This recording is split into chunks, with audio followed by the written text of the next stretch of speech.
The Jake Asman Show will begin shortly. Thanks to all these great Patreon members who help support the show. Get your super chats ready. Jake will be here in just a moment. If you love the New York Jets, this is the place to be.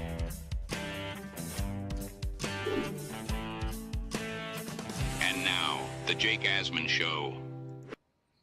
It is the start of a new week. We are another week closer to the start of training camp, and one Jets insider is discussing a lingering question for Justin Fields at the quarterback spot for the New York Jets. Robby Sabo is going to join us. There's a lot to talk about. It's the Jake Asman Show. Let's hit it and get it started. Man, our Jets are primed to win another offseason, baby. We bleed Jets green each and every day.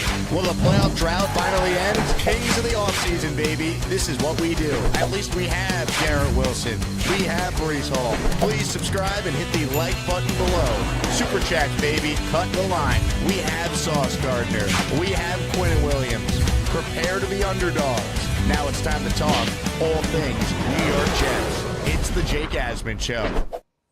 Here we go, here on a Monday. I hope everyone had a great 4th of July weekend. Before we get started here, quick reminder that if you're not a Patreon member, you're missing out. Not only do you get your name added to the countdown ticker before every show, not only do you find out about exclusive events and get discounts to events before anybody else, not only do you get 20% off every item in the merch store, but you also get access to our private Discord where you can keep up with everything going on with the show behind the scenes and interact with your favorite Asmaniacs who tune in each and every day. So check it out, patreon.com/Jake Asman Show. Thank you to Frank and Janice, our two most recent Patreon subscribers. And they signed up for the year, which means they saved 15% by doing exactly that. With that said, let's say hello right now to the co-founder of JetsXFactor.com.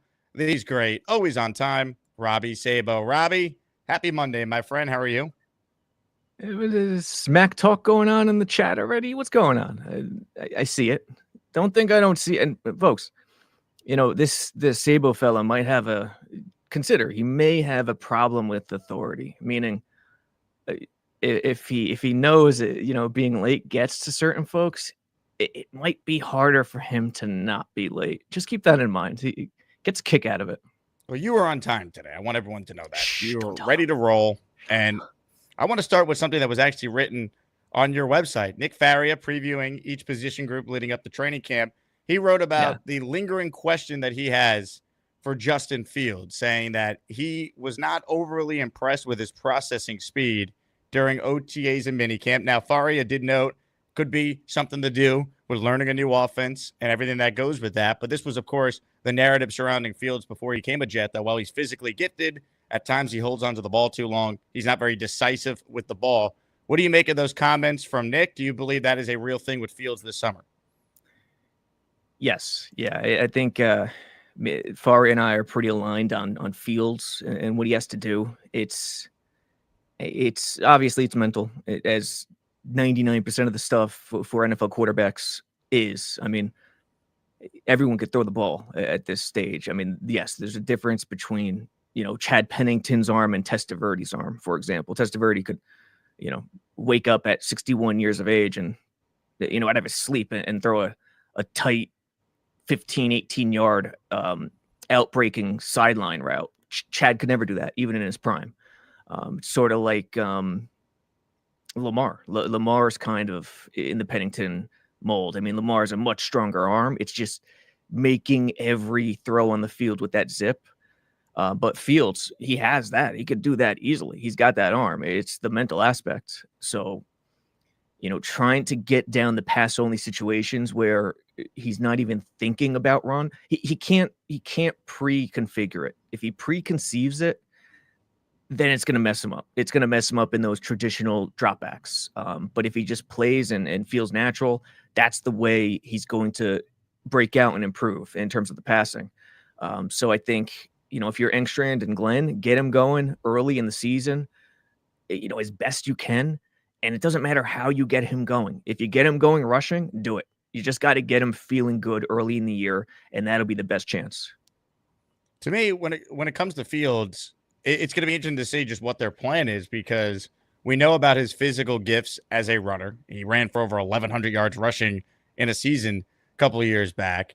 But the thing they have said about Fields is that they want him to play quarterback, that they think he could break out. Aaron Glenn even actually used the words, "We're going to let him play quarterback. We don't think he's been allowed to do that," which is essentially saying, hey, we don't think he's been coached the right way through this point in his career. So that's really my big question with Fields. We understand he's a prolific runner and you don't want to take away his superpower, but they're talking about letting him play the position as a thrower. So that balance of what the offense looks like, you don't want to force him to throw when maybe you're just more effective relying on the fact that he is a gifted runner, and just let him, win you games and keep you in games with that ability. Truth be told, I don't put much stock into the Glenn talking about we want him to be a thrower, to be a quarterback. I mean, what does that mean? It can mean many things. We want him to be a quarterback. And Glenn didn't say this, but like you said, alluding to the fact that he hasn't been coached properly before. They had to get him, and there had to have been a lot of lip service during the negotiation to get him. So they're going to do whatever it takes to make him have success. That's the bottom line. And you're not going to sacrifice success and yards and offense just to try to develop him in a certain situation, like throwing the ball, where you're taking away the run pass options. So, for all we know, in Glenn's mind, we want him to play quarterback means we want him to play modern day quarterback, which is what we see from so many guys: Hurts, Daniels, Lamar. So, and even Goff. I mean, listen, Goff, he's not a runner. We know this, but Goff, they did a similar thing. When I try to compare Goff to Fields, fans throw their hands up and they go, "What are you talking about? They're completely different guys." Yeah, they are.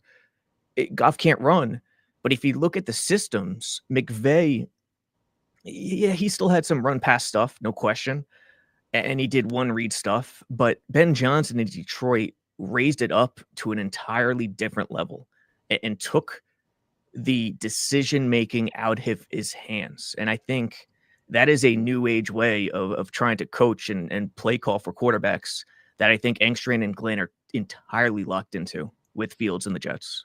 I'm going to put up on the screen what Nick specifically wrote on your website. And once again, folks, Robby Sabo, JetsXFactor.com, the best comprehensive daily New York Jets coverage. So check out Robby and the team. If you're a Jet fan, I'm sure you already do. But guess what? They got stuff every day. When some of the other outlets are taking summers off, X Factor does not stop. So definitely check out their site. This is what he wrote. He goes, depending on who you ask, Fields is either very good or inconsistent during offseason workouts. Our account on the Jets starting quarterback was that he was certainly the latter. Fields had moments where he was both decisive and deliberate with his reads. When he plays like that, he can be the kind of quarterback that's pay a lot of money for. The issue, with every great throw he made, he also held the ball too long. His processing was slow, and he was late with his delivery. Would that be a fair assessment of what you saw? 100%. For sure inconsistent. For sure one of – and it's I rarely try to highlight him because he's one of many trying to learn the new system. It's an entirely new program. But his words are completely accurate, inconsistent, trying to figure it out. A lot of the stats that we see, a lot of the highlights that we see would never happen in a real game because, you're not going to sack the quarterback. So it's a difference of, half a second is a major difference between practice and the games. And that's not to say the O-line's playing terribly. That's just to say this is the way football practice is in the modern age. You don't take guys down, especially the quarterback. So inconsistent, yes, but I'm not too concerned about it. Like, in other words, I didn't come into it thinking I'm going to see Fields light up the practice field like Rodgers did, per se. That's not what I came in thinking. Fields' value is going to be in terms of the options, the threats, everything in game where the defense has to double up their account for responsibilities. And that's something Rodgers can't offer.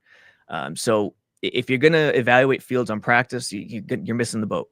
Fields' value is going to come in games and how you could design a certain offense around that threat. Well, speaking of that offense, Nick also writing about that in the story we're referencing on JetsXFactor.com.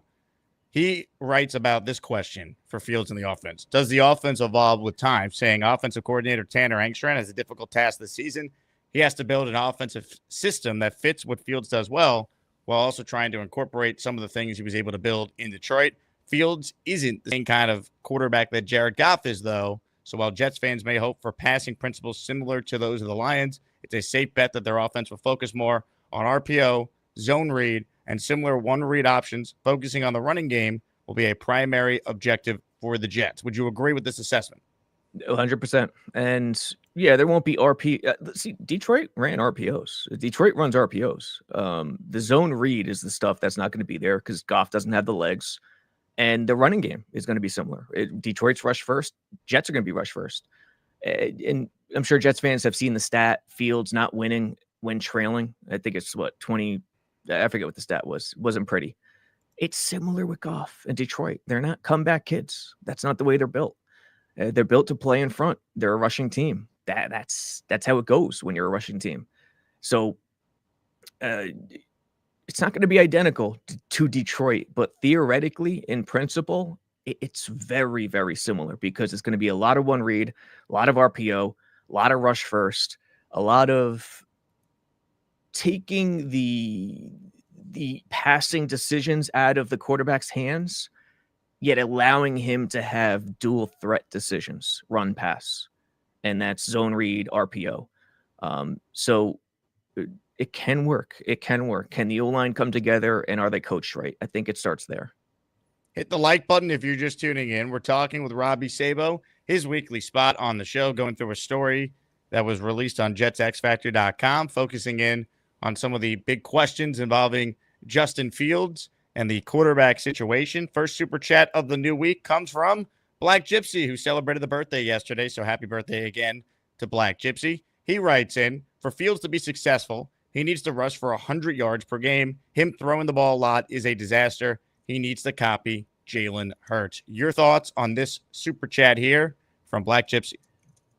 100 yards. What again? Have 1,700 yards this year? I mean, I get his premise, and he's not wrong.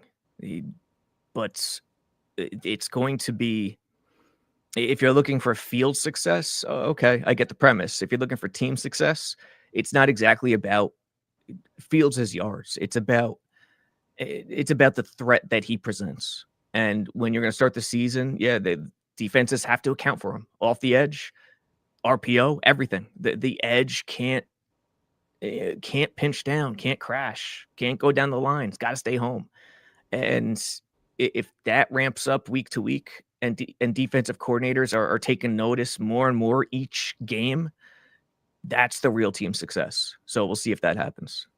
I think the thing with Fields' running ability, like there's going to be some games where he does hit 100 yards.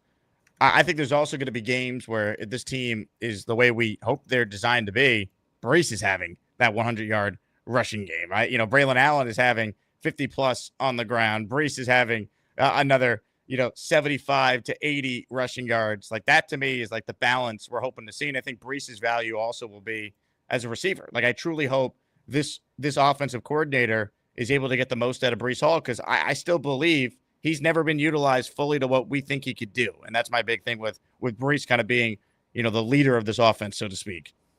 Yeah. And it's, again, it's Gibbs. When you're thinking about Brees, think of Gibbs. When you're thinking about Braylon Allen, think of Montgomery.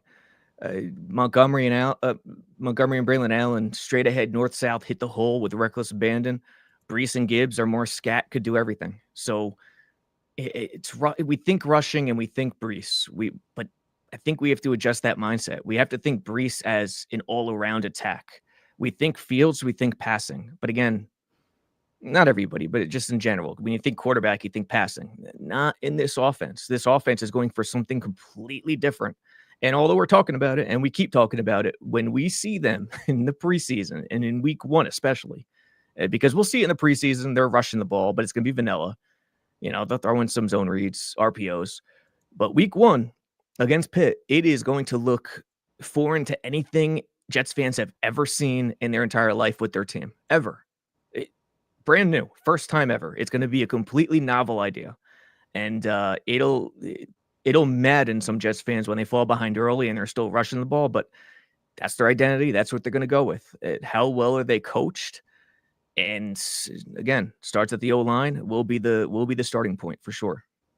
Ladies and gentlemen, it has happened already. It's the AsmanJake membership raffle. For every membership gifted, you receive 1 ticket entered in the raffle to win epic prizes. How about a 20 spot to kick off the week? The first person to gift channel memberships is Frank P. Gifting 20. He is in our weekly raffle, which, by the way, we are aiming for Wednesday this week because we didn't have a show Friday or Saturday, so we'll give people a little more time to enter. Wednesday for the raffle this week. Joe Namath signed helmet, Don Maynard signed helmet, Joe Klecko signed helmet, Darrell Rivas signed jersey, and I'll just spill the beans. If you're on Discord, you already know this. End of the show today, I'm going to be raffling away a signed 8x10 certificate of authentication included Bart Scott photo. So this photo of Bart, you got Big Cat Sean Ellis in there, the glory days of Jets football. We're going to be giving this away. I always forget Sean Ellis it was Big Cat. He was. Yeah, man. He was. Love that man. Underrated Jet. Underrated, great Jet. Frank P., you're in for 20. Bart Scott photo. Frank is the leader in the clubhouse for that. Let me quickly just rattle off 20 people that just received a channel membership because it's raining memberships, Sabo. Yeah. It is raining channel memberships. If you got a membership, make sure you thank Frank. That's incredibly kind of him to support the show that way. Dab's Face, Sweet Baby Jesus, JB. You know what? I forgot my umbrella. I'm getting drenched. Sabo. Protect that hair. Oh, wait. Sweet Baby Jesus, JV the Allen Eliator, Dick Chimney's Burner, Jack Bills, JC716, AZ Jets, Nick Bigelow, B Haas, T-Town Jet, B Saez, Jerry Moore, Andrew Kemp, Vibrate Higher, Bronx Animal, John Jack 85, You're a Wizard Beast, CLS Smooth, Cypress MG, Robby Sabo's on time, Taylor Sterling, Matthew Wright, all receiving a channel membership. Congratulations to everyone who got one. And of course, thank you to Frank for paying it forward like that. Reminder, if you gift the membership, you're in the daily raffle today and you're in our weekly raffle. Huge shout out to the birthday guy, Black Gypsy. He gifted 1 channel membership. Thank you, Mr. Gypsy. All right, starting the week off with a bang. Whoever changed their account name to Robby Sabo's on time. If you don't have a subscription at JetX yet, just shoot me an email and I'll hook you up. Ladies and gentlemen, Anthony Lagariato is checking in. He's starting the week with a bang. 10 spot. Channel memberships. Yeah. It's going to be a fun week on the show. You can feel the magic in the air, Mr. Sabo. Garrett Loshier, Joshua Langley, TP Jet, Tony Alvarado, Jason Del Monte, Ryad Syed, Broadway Scott, Zach Burkhart, and My Young Ring all receiving a channel membership there from our guy, Anthony. Thank you, Anthony. We will get you down in the raffle. So Willie Colon made some comments on the fan the other day that I played on the show yesterday, and I want your take on it. He called this upcoming season the most pivotal Jet season in a long time. And his reasoning was essentially, you want to find out about Glenn, and you got a new GM, and you're trying to change the culture. And I understand all that. I get it. I just don't believe this is the most pivotal because think about it. The Jets could go out there and win 4 or 5 games, which most people think they're probably going to do, if not maybe a little more. And, okay, they missed the playoffs for a 15 straight season. Like, what else is new? They always miss the playoffs, right? Like, no one's getting fired. It's year 1 of a new regime. To me, the last couple of years have been way more pivotal. Last year, obviously, because everyone got fired because they sucked. 2 years ago, there was all the hype with Rodgers. They got derailed immediately, but that season was more pivotal. Even 2022 with year 2 of Zach Wilson hoping to take that leap. Year 2 of Salah with better talent around him, right? The 3 first-round picks trading up for Brees, early second round, all that hype. Like, that was more pivotal. So I understand what Willie's point was, but how pivotal do you think this season actually is for the Jets in the grand scheme of things? So I agree with you technically. I'm 100% on board with you. It's not the most pivotal, but I think what Willie's feeling and what he's saying maybe is about the fans. And when you think about the fans' perspective, it could be it is incredibly pivotal, but it could be the make or break pivotal season because sure, Glenn could have a terrible year, Jets could be awful, and then he could turn it around in year 2, no question. But imagine just a dead drop awful year again where they fall flat on their faces, the energy would be. I know it's at an all-time low and it dipped and it went to the basement after the Rodgers era, but it compounded with another awful year, it will be horrendous. So pivotal from a fan's perspective in terms of just showing fight and showing signs of having an idea of how to build a program. I think it's certainly important. I think every year in the NFL is important, but I feel like this year, if the Jets win 7 games and miss the playoffs, like it's kind of what most people expect now.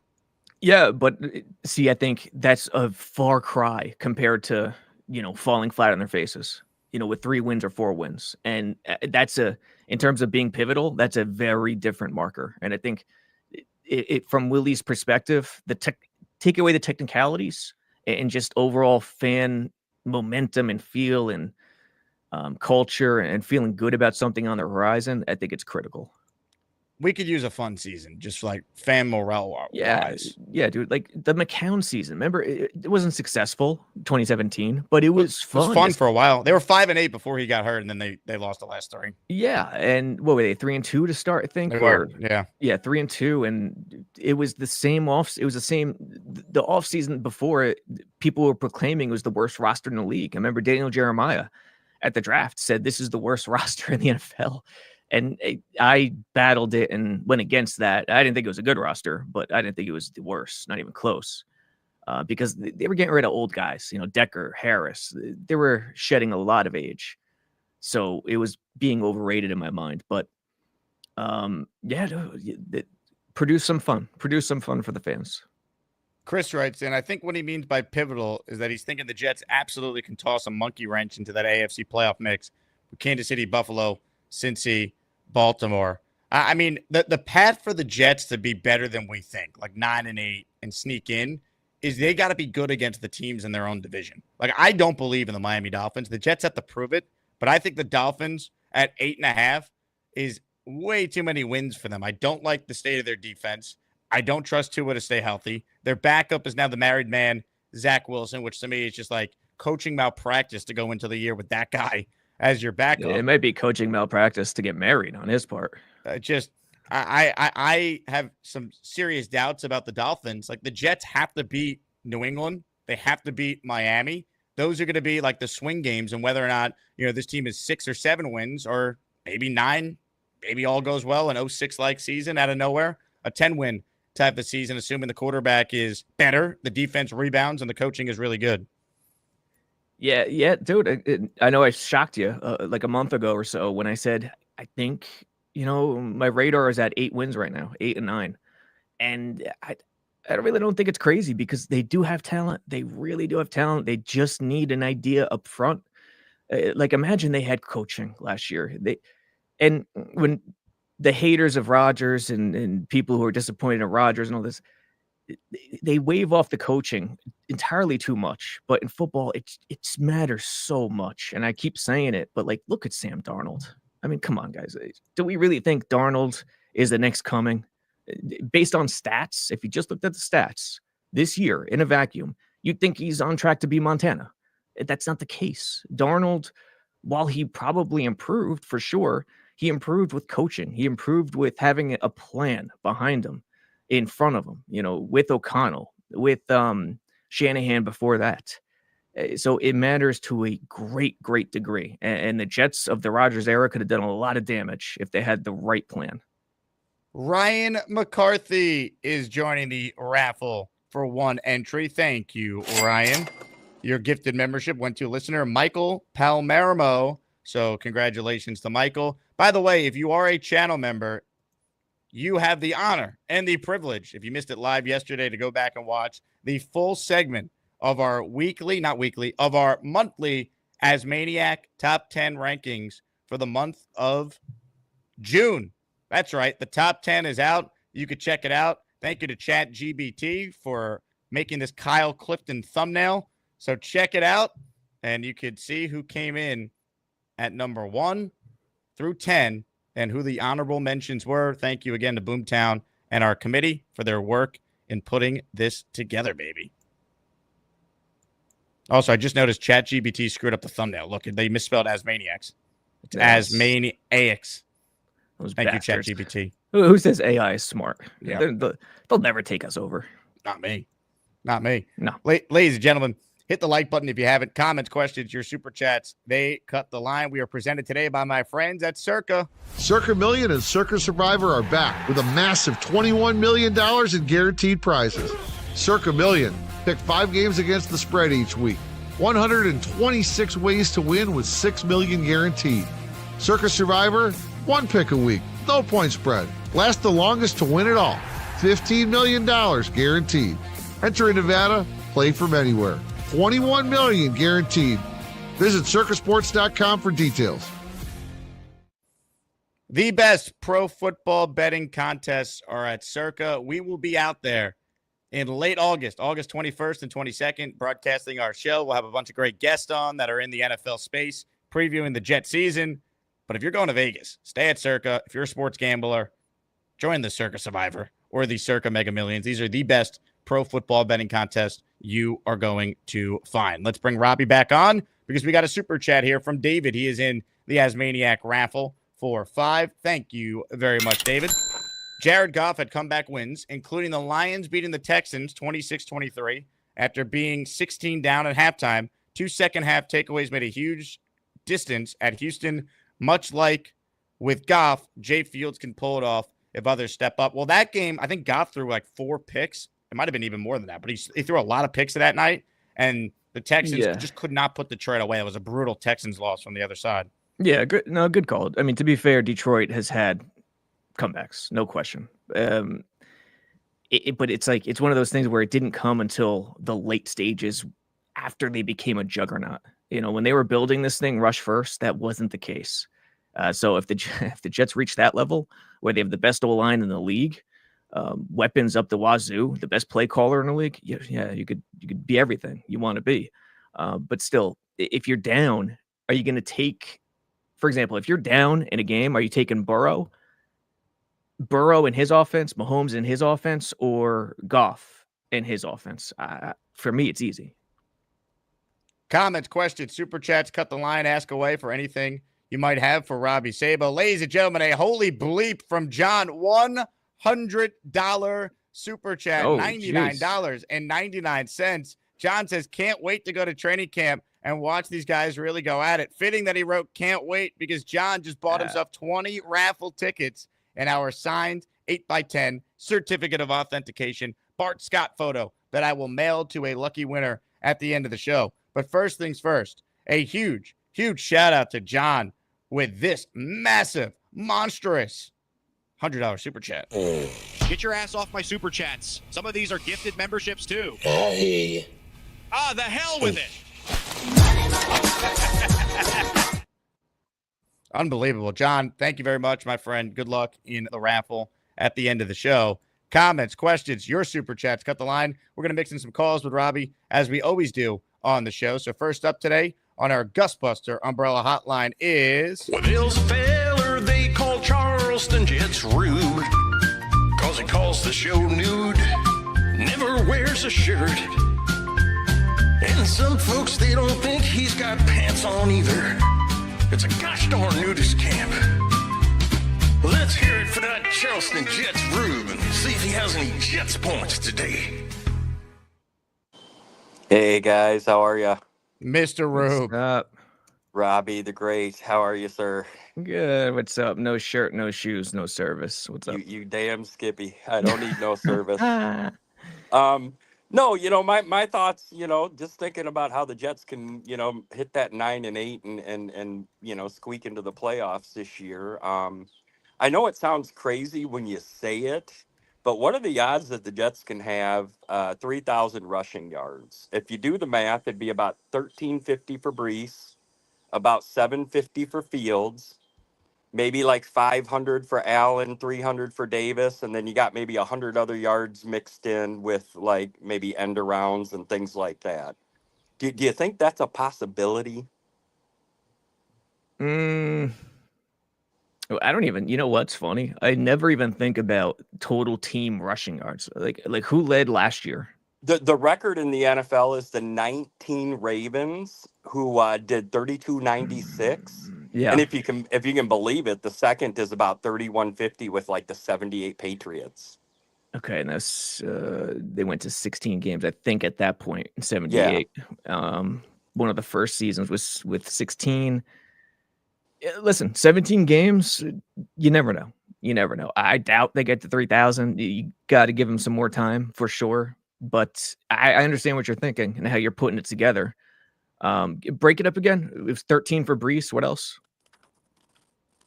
13.50 for Brees. Uh-oh. There it is. You knew it was coming, ladies and gentlemen. You get the fuck out. Hey, dude. When you have no shirt, you have no shoes. You Got have no no phone service. Well, it's funny because his calls usually start off, the connection's fine. And then I Yeah. guess his phone either overheats. Something happens every time where, like, about 3 minutes in, 9 out of 10 times, it sounds like all of a sudden he's underwater. It's been a thing. I don't know. Yeah, dude, he's got to buy a shirt and shoes.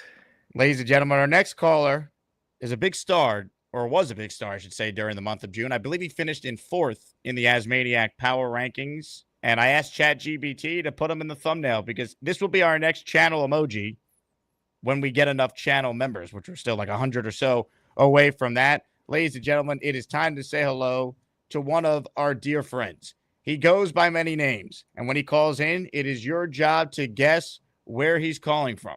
Is he calling from the inside? Is he calling from the outside? Ladies and gentlemen, give it up for our dear friend. If I could find his intro, I would stop stalling, but I have no idea where his intro is. We all knew what you were doing. StreamYard changed. Ask Gator. He'll tell you in the chat. StreamYard changed how they list the layout of videos. So I am struggling here to find intros. Ladies and gentlemen, here it is, Mr. Kyle Clifton.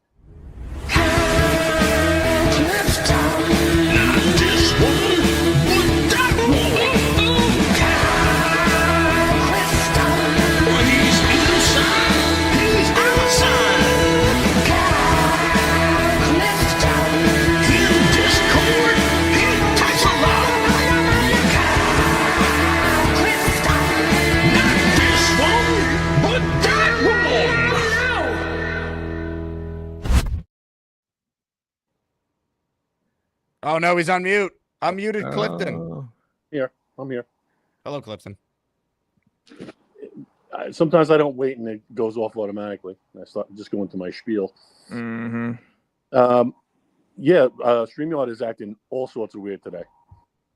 Like there's sometimes when you keep like YouTube open in the background with the show, and if you use a sound effect, it goes on continuous loop, and that was happening even though I didn't have YouTube on in the background because my phone overheated and I had to get off. I have the ice pack behind the phone, keeping it cool right now. It's hilarious. So I was looking at some of the comments in the chat about Fields, and I think M. Villette said 0-5 in games where he rushed for over 100 yards.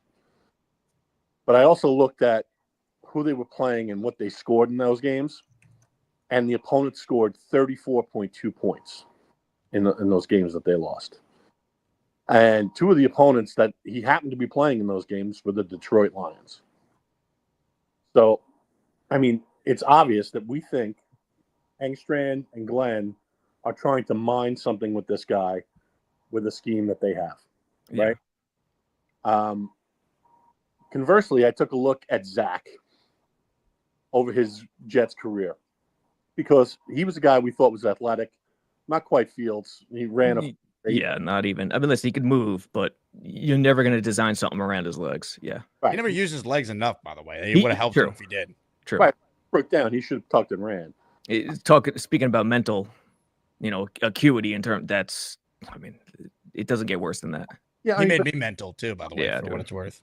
They're two different guys. I mean, Fields is 6'3" and 230. He's a big boy, man. He's as big as Hurts. Like people think I'm crazy. Some people think I'm crazy when I say they're gonna do the tush push. They're gonna have something around that. And like, whoa, well, he's not Hurts. Yeah, he's Hurts' size. He literally is. Yeah, Dylan did a video about comparing Lenore Sellers to Cam Newton, and that might not be a bad comp for our boy Justin. So let's see how that goes. But in looking at Zach's over 40 yards. I think he had 6 games. He only won one of them, right? So the problem isn't all necessarily your quarterback's running too much or they're running too little.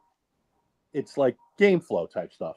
Like if you're passing on first down and there's nothing there and you tuck and run and you leave yourself a 2nd and 3, that's great. That's the kind of stuff that helps you win football games, right?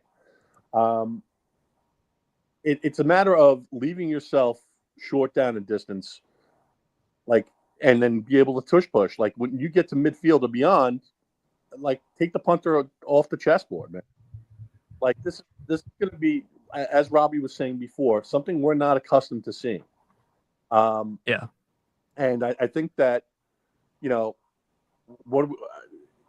single read, maybe 2 reads, like he's going to have safety valves with the running back and the tight end. This is going to be a little bit different than what we're accustomed to. That doesn't necessarily mean it's bad because all we're accustomed to is losing. So, like to say that, he's going to have to run for 100 yards a game or, he's lost all the games. I don't think that gives us the full picture. It's very possible that Fields is not the guy, but I want to see what Engstrand can do with his skill set. And I appreciate your time as ever, gentlemen. Now, Kyle, before Yes. you go, couple items to address with you. First, did you enjoy this ChatGPT created thumbnail? I saw it. My son was laughing at camp this morning. That doesn't even look like you. I said, well, I knew it was me right away, but I appreciated the implicit compliment there from Clifton Jr. I just wrote create a thumbnail for the AsmanJake top 10 power rankings, and for some reason it created just like that, like it was an astronaut. You couldn't see the face, and then I wrote, "Can you take this photo and put him in the astronaut suit?" And that is how we got this tremendous thumbnail. It is tremendous, and I was howling laughing when I saw it. And then the other thing is, Kyle, this was just sent to me before I even played your intro today. This is from Panos, who I got a chance to meet actually in London. He came to our party that we did out there last year. He goes, "I need a favor. Please change the Kyle Clifton intro song. It is so bad, especially since I have to hear it 3 times a day. Thank you for your attention to this matter." I vehemently disagree with Panos. I believe that the Kyle Clifton intro was one of the best that Gator has made. Your thoughts on your own intro, though, Mr. Clifton? I like it. It's kind of got like a Pixies 90s like alt rock sensibility to it. It maybe like for people nowadays, it's more like Mars Volta or something. It's different, it's different than, it's not country twangy like Rubes, or it's just or like metal like Ricky's. It's unique. I don't. It fits the Jets Kyle Clifton's era. Yeah, really. Right, and for Generation Xer like me, I don't mind the sensibility of the song. Mm-hmm. So. Well, I'll tell you what, I agree with that. And this intro, in my opinion, is here to stay. So, Panos, I love you. You're a big supporter of the show. You told me you're coming to Tampa this year. You'll be at our meetup. But the Clifton intro is here to stay, baby. Thanks, guys. Ladies and gentlemen, All there right. he goes. The great Kyle Clifton checking in. Gator says, "Suck it, critics." Suck it, critic. Oh, man. I Shout out got to 2 Ryder. words for you. Amen. Ryder on the Storm says, "No better way to wean me off vacation mode than listening while back at work." Shout out to everyone who's working today. This is probably one of the more tough Mondays we'll have all year. The post July 4th weekend Monday. Today's Monday. Yeah. It is Monday. Yeah. Hmm. Today's Monday. Tomorrow's Tuesday. And then there's this day called What's Wednesday. after that? Whoa. That's right. And then you get the Thursday. So it's a real thing around here. Gotcha. If you're just tuning in, end of the show today, giving away a signed Bart Scott photo. Can't wait to see who's going to get this one. And if you don't win, Wednesday is going to be the raffle day this week. We have a signed Revis jersey, a signed Klecko helmet, a signed Don Maynard helmet, and a signed Joe Namath helmet that will be raffling away. And if you don't win the Bart Scott photo during the show today, you're automatically entered in our weekly raffle. We're pushing the raffle back a couple days because we didn't do a show Friday or Saturday. So let's give people more opportunities to win some epic prizes. We can officially say training camp is at the end of this month. I want to give a huge shout out to Black Gypsy, who says, Jake, did my Patreon, did I do it correctly? You did do it correctly, Black Gypsy. You signed up for the year. You get 10 raffle tickets in our weekly raffle, so congrats to you. Thanks for supporting the show. Make sure you join the Discord now and chop it up with all of us in there each and every day. Robbie, there was a great question here that Will Parkinson threw out there on his Twitter. I want your take on it. Jets fans, if you could have dinner with one Jets player or coach, one current and one former, who would you choose to go to dinner with? So my former coach was Rex Ryan, and my current player, I was back and forth on this, but it could be current or former player, right? Current or former, correct? Okay. I think I'm going with Nick Mangold. So Rex and Nick Mangold, because I think you want to talk about personalities and how much fun that'd be. Rex, Mangold, I'm in. We'll reminisce about the 09 and 10 Jets. You got two hilarious, great personalities, good dudes. I've interviewed both of them, either on radio or on this YouTube channel. So I am a fan of both, and I'm going with Rex and Mangold. Your thoughts? Listen, if you're trying to have a good night and laugh and fun times, you can't beat that duo, no question. I think still in this current time, I'm picking Namath because I need the stories. Ooh, that's a good one too. Namath was good. It's not about him being the player and the guy who changed the face of the NFL. It's about the stories. Like, hopefully he's willing to reveal more stories, because that is what I really want. Yes, I know he's getting up there in age. Could be a little tricky in that regard. But I think I'd go Namath, and coach is a good one, man. It's a good question. I'd probably go Parcells. Give me Parcells and Namath. Parcells and Namath would be a lot of fun, man. Because it would give me the old school. And listen, if you're trying to be upbeat and have energy, yes, Mangold and Rex, you can't beat it. Let's do how about one former Jet player, one former Jet coach, and one current player. So I gave you Rex and Mangold for the formers. Yeah. Current, I think I'm going to go Garrett Wilson. I've met him a couple times. He's a great hang, great dude. I think Garrett would be fun. Current, huh? That is a good ass question. I thought about Quinnen too. Quinnen's hilarious. Quinnen, yeah, you could don't sneeze around him. He's a teddy bear, and then he's violent as hell on the field. Yeah, I think I'd go Sauce. Because he's so unique in terms of who he is personality wise. I don't know if he's an extrovert exactly. He might be an introvert, but he's willing to talk. He's willing to have a conversation. Garrett, Garrett, I wouldn't mind, but he seems more buttoned up. But that's a good question. I'll think about that. Kyle Clifton weighs in. He goes, Herm, I'd ask him why he emphasized the sport and lost yardage in Pittsburgh. Why he emphasized the spot and lost yardage in Pittsburgh. I'm going to a steakhouse with Klecko and Quinnen, and we're drinking bourbon hard. Klecko's good. Klecko's great. Marty Lyons would be great too. Marty is probably, of all the athletes, former Jets, current Jets, just people in sports I've gotten the chance to interview, Marty Lyons is probably one of the nicest human beings ever. I can't wait. By the way, 1 week from today, Jake Asman Show broadcasting from the Marty Lyons Charity Golf Tournament on Long Island. We will have, among our scheduled guests, Marty Lyons, Joe Klecko, and Vinny Testaverde all on the show 1 week from today. Nice. Yeah, dude. Marty's still with it completely too. Like he hasn't. Listen, this is football. These guys after their career, so it's varying situations. And Marty, I don't think he's lost a step. Is an underrated one too. Ray Lucas. Ray Lucas is fun. Ray Lucas is a Bart Scott as well. But Willie Ray Colon? Lucas, yeah. Thinking about the media guys, Ray Lucas isn't afraid to say a damn thing. And man, Ray Lucas on those post-game SNY shows was tremendous. The best. You couldn't miss it. You couldn't miss those shows. Ladies and gentlemen, the big fella has gifted a super chat. He says, Altoon and Aaron Glenn. Shout out to the big fella, who was a great gentleman, as always, when I got lunch with him and some Asmaniacs last week. Altoon and Aaron Glenn would be great. AG would be fun. I mean, he'd be my current coach because he's the head coach of the Jets. Like, who wouldn't want to spend some time with him? Yeah, you got to pick Altoon. Or you got to pick AG. The only guy I probably would take over him if he was coaching is Westhoff. but he's not there. That Obviously. stuff's great too. He's a Yeah. character. Gator says Salah and Zachary Wilson. I say Joe Beningo. Jason writes in Vinny T and Wayne Corbett, 2 Long Island guys. Oh yeah, you could even have Ruckert tag along. Well, it's funny. Corbett went to Hofstra, but he's from Garfield, New Jersey, right? Yes. So Jersey can claim Corbett, and Long Island claims Corbett too. Yes, yeah, he's got the dual residency pretty much. Dan Philcox with a $20 super chat.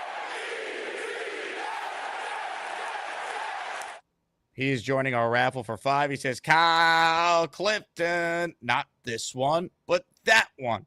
Song is fire. If you don't agree, shut up. LOL.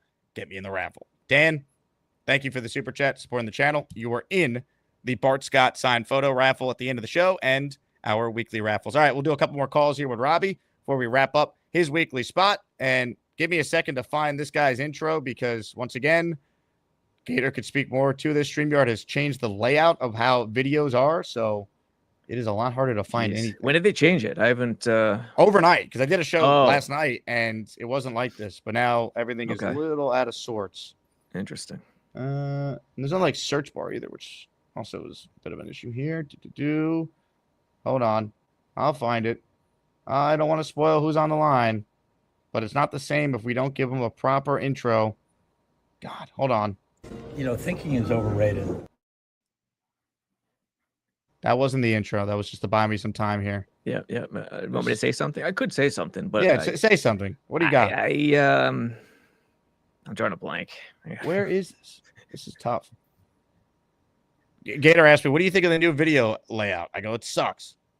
I'm so not looking forward to checking that out next time I do a show. Yeah, next time you do a show with Wayne, good luck. Yeah, who the hell knows when it's going to be.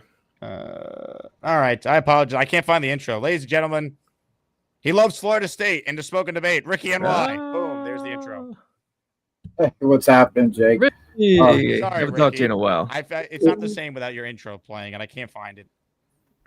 It's okay. I myself, I'm not really that worried about it since I only have like 3. If they mixed up the order, it's not gonna affect me. You've got like 50, so I imagine it's got to be a nightmare. 50. I have like 500 clips. It's insane.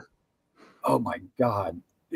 Wow. You know what? I thought I was going on the high end too, but when I really sit back and think about it, that there have been so many that Gator have made. Yeah, that number's got to be huge. But as far as the dinner question, it's funny because I almost answered that on Twitter the other day. I'm so tempted to like put Curtis Martin as my former player, but I have met Curtis already. Dude, you know what? I do love Florida State. So my 2 dinner guests would probably be Antonio Cromartie and Jermaine. Oh, I thought you were going Lavernius. Jermaine's a great one for a current Jet. You know what? I do love Florida State, but Robby, I'm also a really, really positive guy. And LC is so negative about the team all the time. I don't know if I could have dinner with him. Well, they haven't done the show in a while. They haven't done it, right? Or is Lavernius still doing a show somewhere? I don't think he's done that podcast in a while. Yeah. You gotta see. Listen, you gotta understand too. It's how much of it is just for the show. Like he's a player. He's an athlete. He's gonna be poking and prodding. I remember, and I know what you're talking about. But yeah, that's and Curtis. I don't know how good would Curtis be. He's again another pro, buttoned up. You know, he's a different type of player. Let's put it that way. Like. Yeah, I've heard him described as not one of the boys, basically. He is the classiest guy ever. He's the reason that I'm a Jets fan, and I have got to meet him. I got to have a conversation with him, and it was awesome. It was absolutely amazing. Yeah. Jake, you know what? I off topic just a little bit. I have to admit, I'm a little bit disappointed. I feel like there's been a secret kept from me. Are you aware? I think that there's actually a 3rd Midnight Brother. And Bobby and Mikey didn't tell me about this. Last night I'm online, and it appears that Brandon Midnight is returning to pitch for the Milwaukee Brewers. Did you know about this? Did you Brandon know there's a Midnight? Is there a Brandon Woodruff that's a baseball player? Is that Yes. Yeah, on the Brewers. Yes. Yeah, you're right. Yeah, I was like, wow, these guys did not tell me about this. He's a 2-time All-Star too. Yeah, he was nasty at one point, Woodruff. Yeah, a couple years ago with the Brewers, he's been a good pitcher in his career. Mm-hmm. Yeah, so Bobby and Mikey been holding back on us. None of my fellow baseball fans let me in on it, but at any rate, I can't wait for training camp to get here and have actual, football to break down and football to talk about. Do we know what date the first date is? What is it, Jake? Do we know? July 22nd is Veterans Report Day. I should know this, huh? July 19th is rookies. So first on-field practice probably the 23rd. Nice. And I did get an email over the weekend from the lady that's handling the Tampa stuff telling me that I'm all set and she's going to transfer tickets in like a week or so, or a week or two or something to that effect. So let's go. That was awesome. Yeah. Awesome. I'm so glad that's locked in. And big discount on those. Man, shout out to the Tampa Jets crew for the assistance. Yeah. The videos from this weekend with the great Rick Kent and Addison in town with Nate and Nick Shine and Lee Van and Jay Graves and Knobcraft. Man, they had a whole big, huge crew of Asmaniacs. And, would you say Knobcraft? Yes. Yeah, it's his government name, Knobcraft. He's a witness protection program. That seeing those pictures makes me even more anxious for everybody to get down here. And what temperature is it down there, Ricky? Why are you dressed like it's the middle of winter right now? Is it freezing there? You know what? When your wife's in menopause and she's hot all the time and she keeps the house like 65 degrees, yeah, sometimes. Now, if I were to go outside, it's probably 90 something already. Wow. I would bet right now. Oof, you just provided too much info.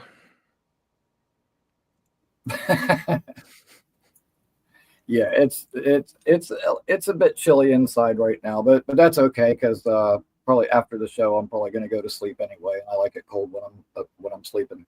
Yeah, work later. So, but anyhow, man, yeah, I can't wait to see everybody. Good things in store for us this year. Just the more information that comes out and the more that I hear, the more encouraged that I am. So it's going to be a good year, guys. A positive Ricky NY. I'm Ricky New York, and I love to smoke. Florida State, I really love Florida State. Hey, easy Thomas, you know it's from Florida State. At any rate, I call into smoking debate. Florida State. I really love Florida State. At any rate, thanks for taking my call, Jake. Hey, man, you found it. There it is. Found it. Now, StreamYard makes it hard to move stuff too. I hate what they've done here. I really do. No one can see it or understand it, but trust me, those who know, you know. Hey, Indy Jets, thank you, my friend. You are in the Asmaniac raffle for 5. We're the freaking New York Jets, so we're built for this shit. That we are, Indy Jets. That we are. He is in for 5. We're giving away a signed Bart Scott photo at the end of the show for anyone who wants to enter. Deborah, Cynthia W., Chef Jet Fan, HC0023, and Austin, all receiving memberships there from our pal Indy Jets, who's always supporting the show. Appreciate you, Indy. Let's give some love to Jess, a member of the esteemed 4.5% female demo. She has creeping up, right? It's increasing. No? Yeah, we could round up to 5 now if I really wanted to. Hey, now. Breaking news, Robbie. Breaking sports news on the Jake Asman Show. Women love this show. I mean, that's what the data shows you. Jess in for 5. Falcon West. Paolo from Sao Paulo.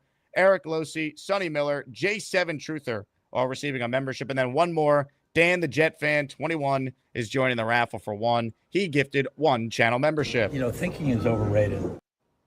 And that went to listener TH3 Entertainment. Appreciate you, Dan, the Jet fan. All right. I'm going to play you a clip from last week's Sauce Gardner interview on Pat McAfee. This was Sauce on his contract.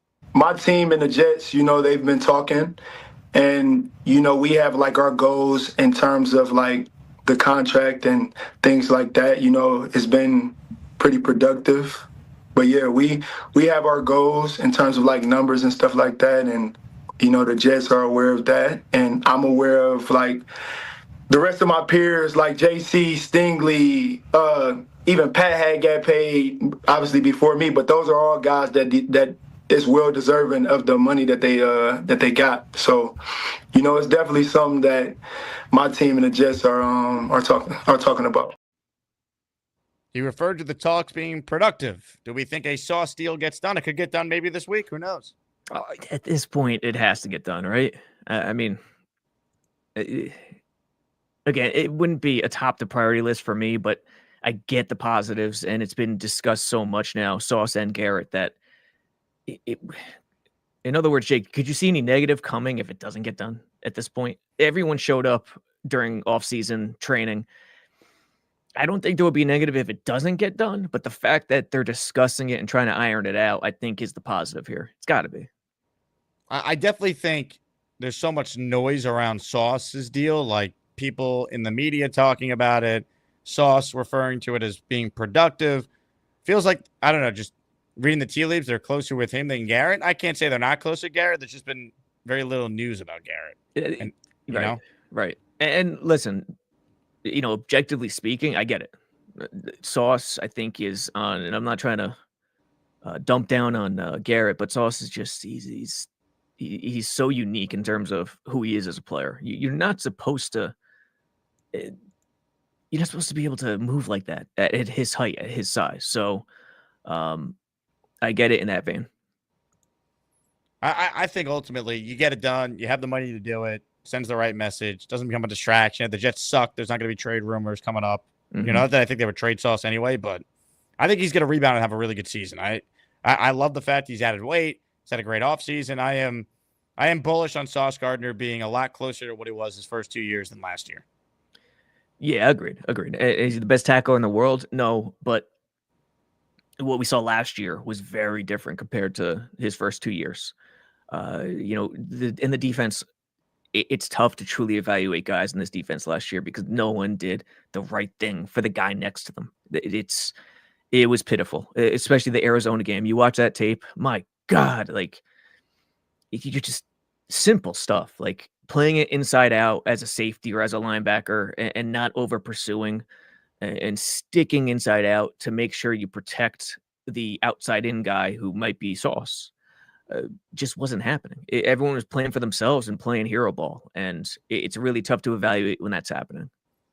More of your calls right now. International we go for this last one. Jason in Jerusalem. Hello, Jason. Hey, Jake. Hey, Robbie. What's How's up? the weekend? Yeah, no, still living. Made it out on the other side. How about you? Mets 2 out of 3. Can't complain. They had a chance, dude. They had a chance to step on their throats. What happened? Bellinger's catch was sweet. I mean, I watched that live. Credit where credit's due. It's nice to see the Yankees actually play some defense. Yeah, that was that's one of the better catches you'll see all year. And then the throw too, just an absolute seed to Goldschmidt. Like Lindor didn't have a chance. He didn't have a chance. I mean, he should have slid anyway, but and the coach did him no favors by not even signaling. But yeah, he was gone. It reminded me almost of, it wasn't the same, but Endy's throw in the Game 7 of the NLCS when he picked off Edmonds after the roll-in catch, seeing a throw from left field to first base, except that Endy was deeper and needed the cutoff man.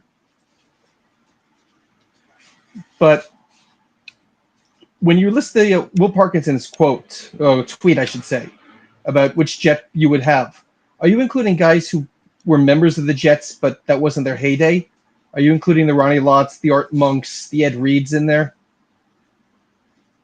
Or guys who you really view as Jets? Yeah, I think the spirit of the conversation is like Jets. Like you could pick them if you want, fine. Like it's your scenario, but I'm talking about guys that identified as like great Jets.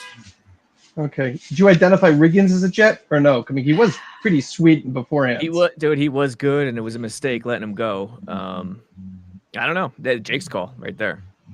It's up to you. I mean, how do you remember John Riggins? I didn't see him play live. Neither did you, I don't think. Right. I don't know. I'm not that old, but I mean, obviously people remember him because he had those playoff games in Washington and won the MVP and 4th and 1, the touchdown, things like that. So everybody remembers him as a member of the Redskins. Yeah. But, he was a beast as a Jet. And then, of course, you have like the linemen like Winston Hill that nobody ever remembers because they're, doing the dirty work up front. Yeah. It's a shame that when he finally got into the Hall of Fame, he had already passed, so he didn't get to enjoy it, while living. Yeah. Isn't that Dave Parker this year, or he got in last year? I'm trying to remember. I don't know off the top of my head. Was he just voted in now and was about to be brought in, or he got in last year? Shout out Dave Parker. Rest in peace, buddy. I don't remember. I don't know either, honestly. Yeah, he was part of this year's class, but he passed away June 28th. Yeah. Yeah, and I'm glad Klecko got in too, obviously. Yep, that was huge. Yeah. Yeah. Will Pete Rose get in? Nah, he's too much of a stain on the game. I mean, you can't bet on your team and be a let in. I bet you they let him in now that he's gone. I don't think he's part of the players. I'm not sure that the players are going to do that. I mean, for what he did and how he denied it, then he admits it during the World Series game to bring attention on himself. Dude, I get it. There was, yeah, he was his own worst enemy. I get it. I think Giamatti did the right thing. Him dying was the big deal surrounding that. But I think it's going to happen because of how Manfred operates. I think that's the bottom line. I think Manfred's going to try to make it happen somehow. So you think Manfred's going to just put him on the ballot, or he's going to try to push? I don't know. I don't know the route yet, but I could see Manfred locking it into his brain that, okay, he's gone now. This is going to be a positive for baseball. You know what I mean? Yeah. I'm not sure about that. I think you could argue more about Shoeless Joe, except that nobody remembers him.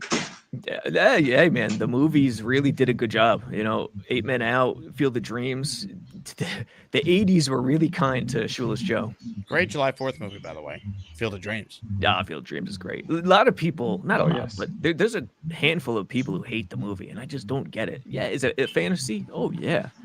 But I'm sorry, you are not human if you watch the end of that movie and you don't tear up at least a little the first time. You're just not human. Period. I got backlash when I told people I didn't like Sandlot, but it's probably a little deserved. What's your problem with it? It probably because I was older when I watched it. I wasn't the kid who watched it. It was like, why are you spending an hour and a half talking when you can knock on the freaking door and say, "Can I have my ball back?" Well, they didn't know James Earl Jones lived there. What are you gonna do? No, I'm talking Sandlot. I'm not talking about Field of Dreams. James Earl Jones wasn't. No, he was. I Sandlot? think he was in Sandlot too. Wasn't he the man who lived in the house? No, it was an old lady. The blind hitter. Comments, help me out. I thought James Earl Jones was the Benny the Jet Rodriguez stole home at the end of the movie. Yeah, come on. I watched the movie when I was a kid. I know this. I know that. He was in Sandlot too. He was the guy. He wasn't the neighbor. He was the neighbor? Yeah. He was the mean old neighbor they thought was mean. And once they got in, they realized he was just a former player who got hit in the face and went blind because of it. So, listen, I get it. It's a different world if you don't watch Sandlot as a kid. Killing me, Smalls. You're killing me. You're killing a lot of people. People are cursing you out right now. Rejected. I'm sure they are. Sorry. They are. They absolutely are. Yeah, Robby, are they? I haven't looked at the comments. Yeah, it's a tough one for Jason Jerusalem today. Yeah, he's got rebounds later. Sabo, appreciate you hopping on. Happy 4th to you. You too, my friend. I hope it was a great one. Great to start the Monday with a bang. A Robby Sabo appearance. Appreciate you, man. Yes, sir. We'll see you next week. Ladies and gentlemen, Robby Sabo, JetsXFactor.com. Promo code Asman, JetX membership support. Sabo and the crew. They cover the Jets year-round. Even when it's slow right now, they're still pumping out content. Ladies and gentlemen, the return of the #1 Austrian Jet fan. He is in the AsmanJake raffle for a 20 spot. Now, give me money. Or I shoot him. And I shoot all you motherfuckers. And then we take it. Your choice, bitches. Here we go. 20 names to read off. Good to have the OG AJF checking in. We have the Australian Jet fan. Don't forget, longtime viewers know we have the Austrian Jet fan, who everyone send your well wishes. He was dealing with some health stuff, and it's good to have Austrian Jet fan part of our channel again. Primal Gentleman, Mark Ferrero, Red John, Rooney Tunes, Motivated T, AJ Driscoll, Chico Andretti, Joe Bonesy, Mr. McMoney, Eli Yakinopoulos, Isaiah Russell, Chris K, Adrian Roston, D Ho Low 3, Jake, Jamie G, Ryan, Crappie, Nemesis 561, all receiving channel memberships. That tells me it was 20. I don't know. Didn't sound like 20, but apparently that was 20. Thank you to Austrian Jet fan. Tyrone Garcia checks in now with a super chat. This one is $10, which means it's the equivalent of 2 raffle entries. If the Jets would have gotten Gruden and kept Rodgers and Devontae, we wouldn't be talking about a quarterback who can't pass a ball. I'm a little angry but hopeful. Go Jets. You don't really sound hopeful, but I do appreciate the super chat. Clearly, Gruden was never even a serious candidate. They never even spoke to him. Look, if they hired Vrabel, right? If Vrabel did come here, I do think there's a scenario where Rodgers is the quarterback with Devontae. I guess we'll never know.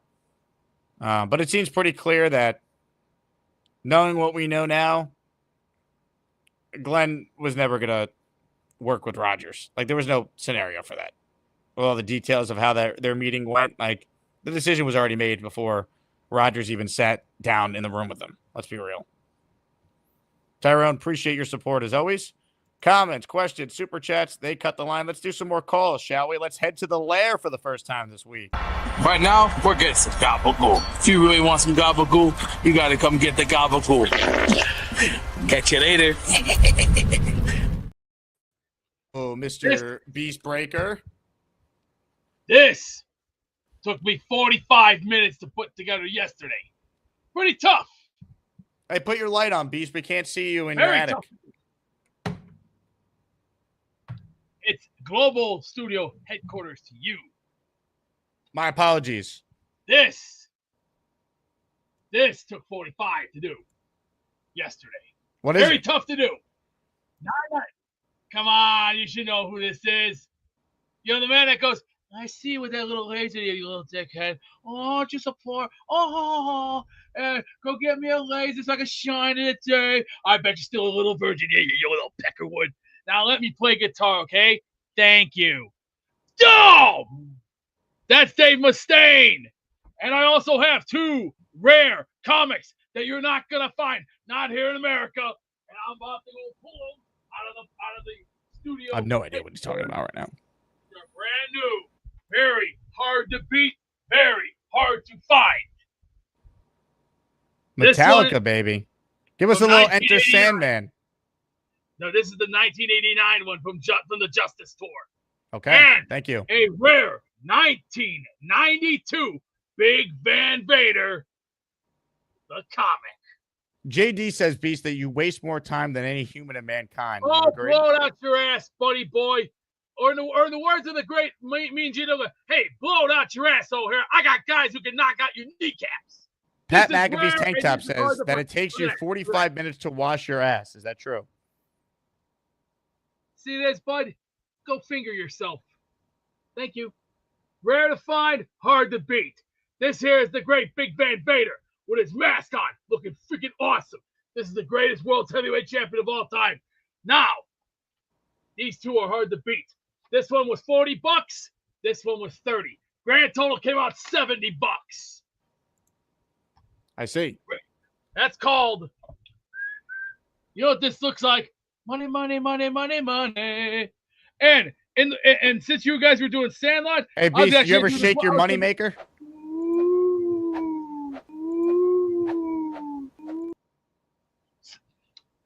I was going to say, you play ball like a girl. Do you know where that came from? The Sandlot. Since everyone was talking Great about film. How about the July 4th scene in the Sandlot? That will be always remembered. Baseball is traditionally played on the 4th. Come on, who would play? Who would love a good game of baseball? I would, but I can't do those days anymore. When you get in your 40s, so gotta step back. That's why you can't play. I step back. Why? I let the young generation play. The I young see. generation has to grow. It's like we all have to grow. It's a growing process. Once you get older, you go to golf. And when you get extra older, you still watch a game of golf on TV. Come on. Who else would not enjoy a great game of golf? Come on. I threw the baseball around this weekend. I had a catch. What a shocker. And I heard that some of your favorite guys were in the New York City area at Citi Field. That was pretty interesting. Yeah, there was a big Asmaniac get-together yesterday for the Yankees. Yes, I seen that. I was very impressed. Very, very impressed. And knowing you, I know you're a Yankee person. I understand that, but hey. It was Yankees and Met fans yesterday. It was a gathering of Jet fan Asmaniacs all coming together. Lovely. And where was I yesterday? Out in the suburbs enjoying one hell of a good time. As a matter of fact, there's another pizza place I tried out, and I highly recommend this place. It's called OB's Pizza. Not bad. What'd you get? What type of pizza? Come on. Fresh Sicilian pepperoni pizza, my friend. Fresh. I always like it fresh. You know why? It's the best. And hey, you can't call JD unfair. He said good golf point, Beast. True. Fair point. Now, for our boys, we are 1 month away from opening day at preseason. I wouldn't mind. Well, here's the thing. Do I worry about the preseason? No. I think what preseason should be, let the young generation learn the game first. Let them learn. Hey, Beast, anything to say to John's daughter? She apparently screamed when she looked up from her iPad and saw you on the television. In the words of Arnold Schwarzenegger from Total Recall, relax, you live longer. That ought to calm her down. Yeah, or I'll see you at the party, Richter. You don't remember that, do you? That's Total Recall 1990. One of my second favorites. You're a Terminator guy? Yeah, I am. Terminator, Total Recall, Running Man. You remember the Running Man when he used to go, you cold-blooded bastard. I'll tell you what I think of it, but I live to see you hit the contract. But I have a new reason because I'm gonna take my fist and ram it into your stomach and break your goddamn spine. Now that's Arnold Schwarzenegger, my friend, the great Arnold Schwarzenegger. Now let's go to another caller before I do something really Jurassic and I'll take flying to the next level. Flying? What do you mean? If you want to throw the ball in the air, go for the glide. Go for flying. You have it in you right now? What does this tell you? Fly like the eagle. Woo-hoo-hoo. Fly like a jet. Fly. You should fly around the attic like Braylon and Santonio did. Wait. One thing at a time. We all put our pants on one leg at a time, everybody. Now it's time to put up an HB lead, which pair HBs at 3. Green 62. Green 62. Get ready. 3 on 3. Get up 318. Set. On.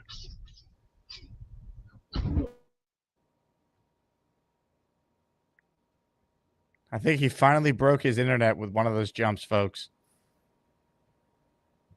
He froze mid-impact on the bed. The force of landing on the bed was so significant that it knocked out the internet connection that Beast was on. He froze the second he landed on the bed. We have never seen this before. The force of impact from Global Enforcer Beastbreaker was so significant that he froze mid-call. Unbelievable. What a dramatic turn of events. Unreal. Let's get to more of your busy calls here on our show. Joining us right now on the Gusbuster Umbrella Hotline is... Hello, I'm Mikey. I'm Bobby's little bro. Have you seen Jake Graves? She's so beautiful. I love my boy Jake, but not in a gay way. I am so happy. I'm not gonna touch anything, I promise. Hello, Mikey. Hey, Jake, you hear me?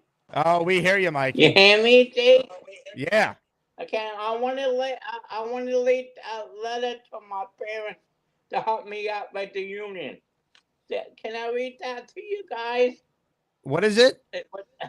The union to help me out. Can I read it to you guys? The union? Yeah, the union for the hospital helped me out. My parents talked to me already. So can I read it to you? I'm still not sure what you're reading, but go ahead, Mikey. Sure. I am Mikey Woodruff. I have been an employee of the Butterbur Hospital for 20 years. And I was rewarded for Employee of the Year month. I was very hard worker. The president, Christopher Jordan, told my parents that if all the workers was like Mikey, it will be a better place. Unfortunately, I was sick in the hospital in the Hartford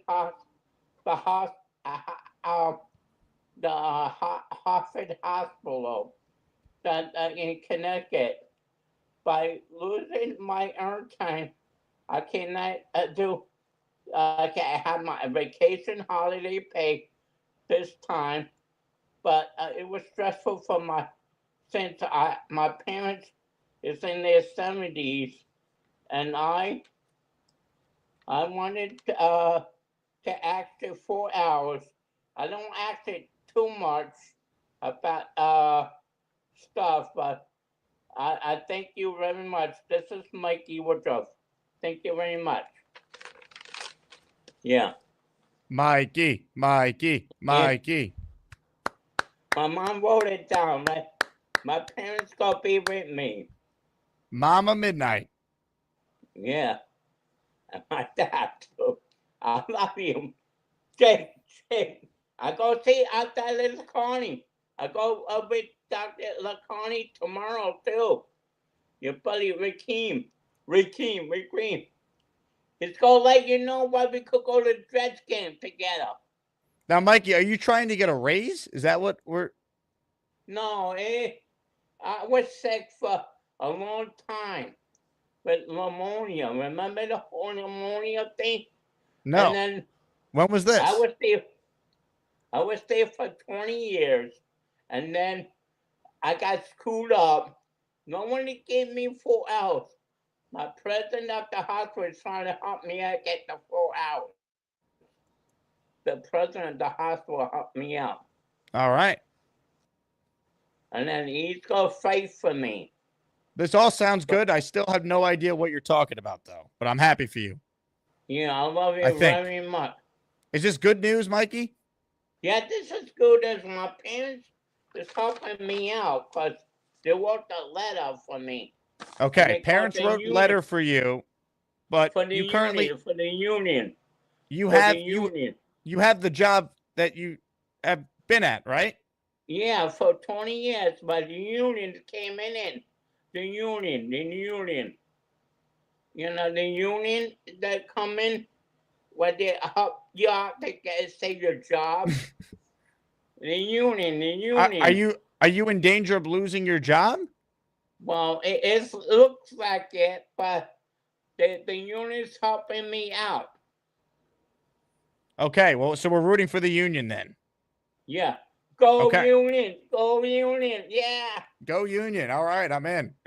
I'm sorry to spoil you guys. Did you lose hours and benefits? Is that what happened here?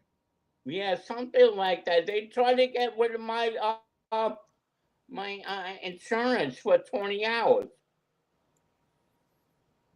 Well, I'm rooting for you and the union. All right, that's all I know. My mom and dad's gonna help me out. They're gonna be there waiting outside to help me out. Because I want to go to the Jets game. Okay, now we're on the Jets. Love it. Jet. That I understand. Jets. Yeah. And then maybe I told Bobby I could go to the Jet game because I could afford it now. I can get the food for him, get everything for him. But if I got paying monthly each month. If he get everything else from me, I got paying back $40 a month. We'll take care of your tickets for the game. Don't worry about it. Nick Shine and I are working on that. I like Nick Shine. We love Nick Shine. He's a job coach, a friend, a humanitarian. Yeah. It's hard. I got a lot of friends too. You're my best friends in the whole world. We love you, Mikey. We can't wait to see you at the game this year. It's gonna be great. Yeah, I want to get Lacani come. They might want to go to the game. My friends. All are invited. We welcome all Asmaniacs to our Jets-Panthers game on October 19th, which tickets are still available. And if you want to meet Mikey Midnight and company, click the link in my description. My friend told me he likes your show. He likes your show. You know what I mean? We got a great show around here, Mikey. You're a big part of it. You deserve a raise. You deserve a raise. $100 raise. You, Jake, you deserve $100 raise. I'll take $100 raise. It's like 5 Chipotles right there, maybe 4 inflation. But I just miss you. I just miss you, Jake. We'll see you soon, Mikey. I can't wait.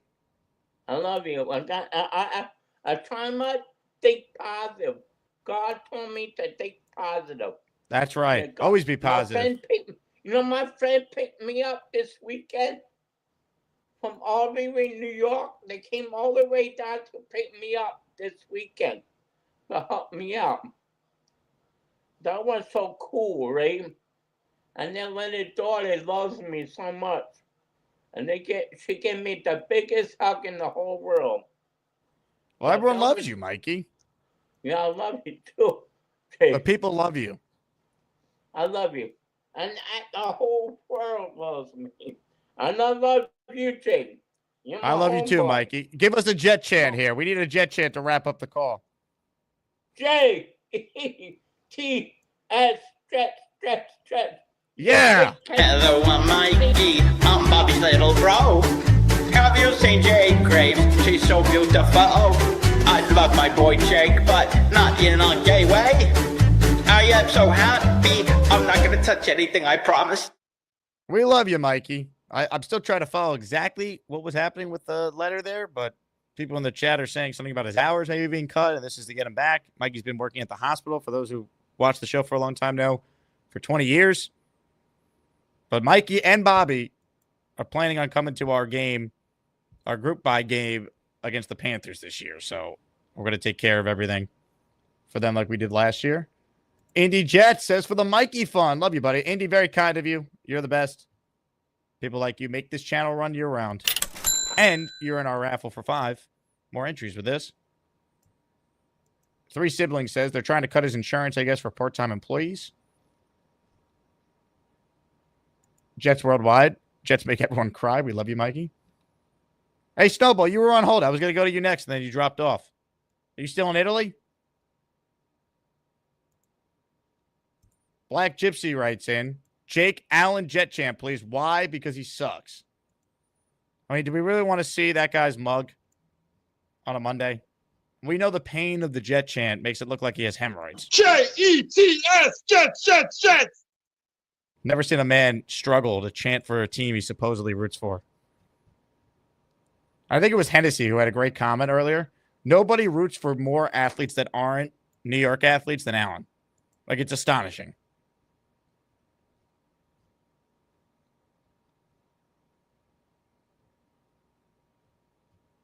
But anyway, apparently we're now rooting for the Union. That's what I took away from part of that Mikey call. Team Union, baby. Party with Peg and Artie. Artie's on the line. He's next. What's up, Artie? Hey, Jake, Asmaniacs. How's everybody today? Artie, what's going on? Nothing. I took the day off today. A rare day off. Get an extra, day to the vacation. So just hanging out. I really hope Mikey things work out for him. That's definitely what it sounds like, that the union is trying to cut benefits for the part-time employees. I know at my place they like to hire per diem people because we don't have to pay for health insurance. I hate it, but it's part of life. And you know what I was thinking about that dinner thing, Jake? Instead of having dinner with a player, how about who did you want to put under Beast's bed to have him jump on it? Who would I want to put under Beast's bed? Yeah. You know, my first reaction was Allen, but I can be convinced someone else is more deserving. I'm thinking Woody, and then we wouldn't let him out until he agrees to sell the team and move the team back to New York, one or the other. I like that plan. If you told me it had to be someone that is associated with the current Jets or former Jets, that works. Yeah, I mean, as far as the Asmaniacs go, there's not too many people I would want to put under the bed, except for maybe, 6 rings. Jets, Jets. I know that's your first choice. I personally think Allen brings something to the Asmaniac community, like even what? with his horrible takes. Hemorrhoids? He's just very polarizing. He gets people talking. It's kind of like, exactly. He brings something to it. Sometimes it's bad, sometimes it's not so bad. But I'm an Allen fan. I'm sorry. I know that disappoints you, but I do like Jets.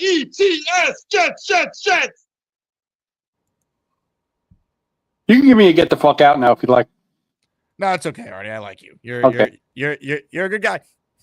Hey, and I want to thank Boomtown for giving me honorable mention. I'm so flattered that I was even in the.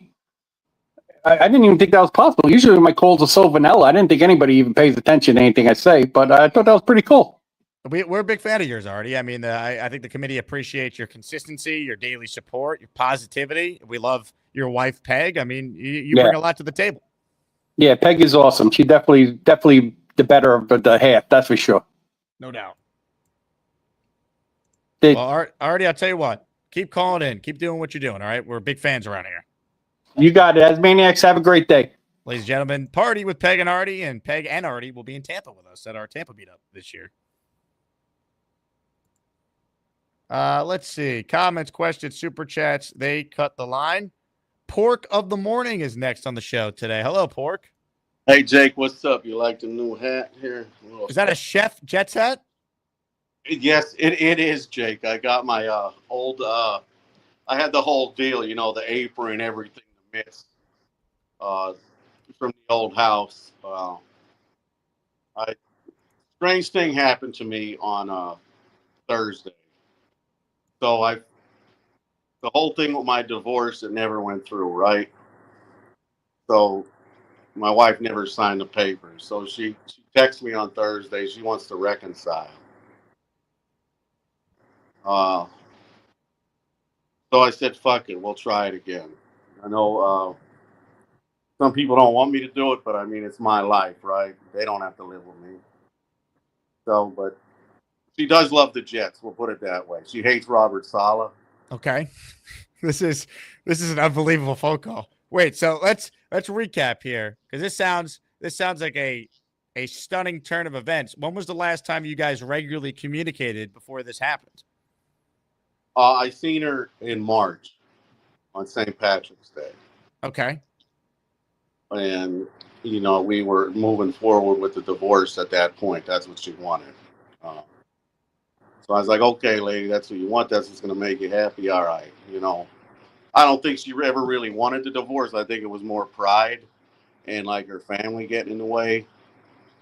Because they don't really like me at all. But, it was shocking to me, because I was trying to move. I was moving forward with my life, like dating other women and, things of that nature. But, I do love the lady. We've been through a lot together. We've been apart for 2 years. How long were you guys together, Pork?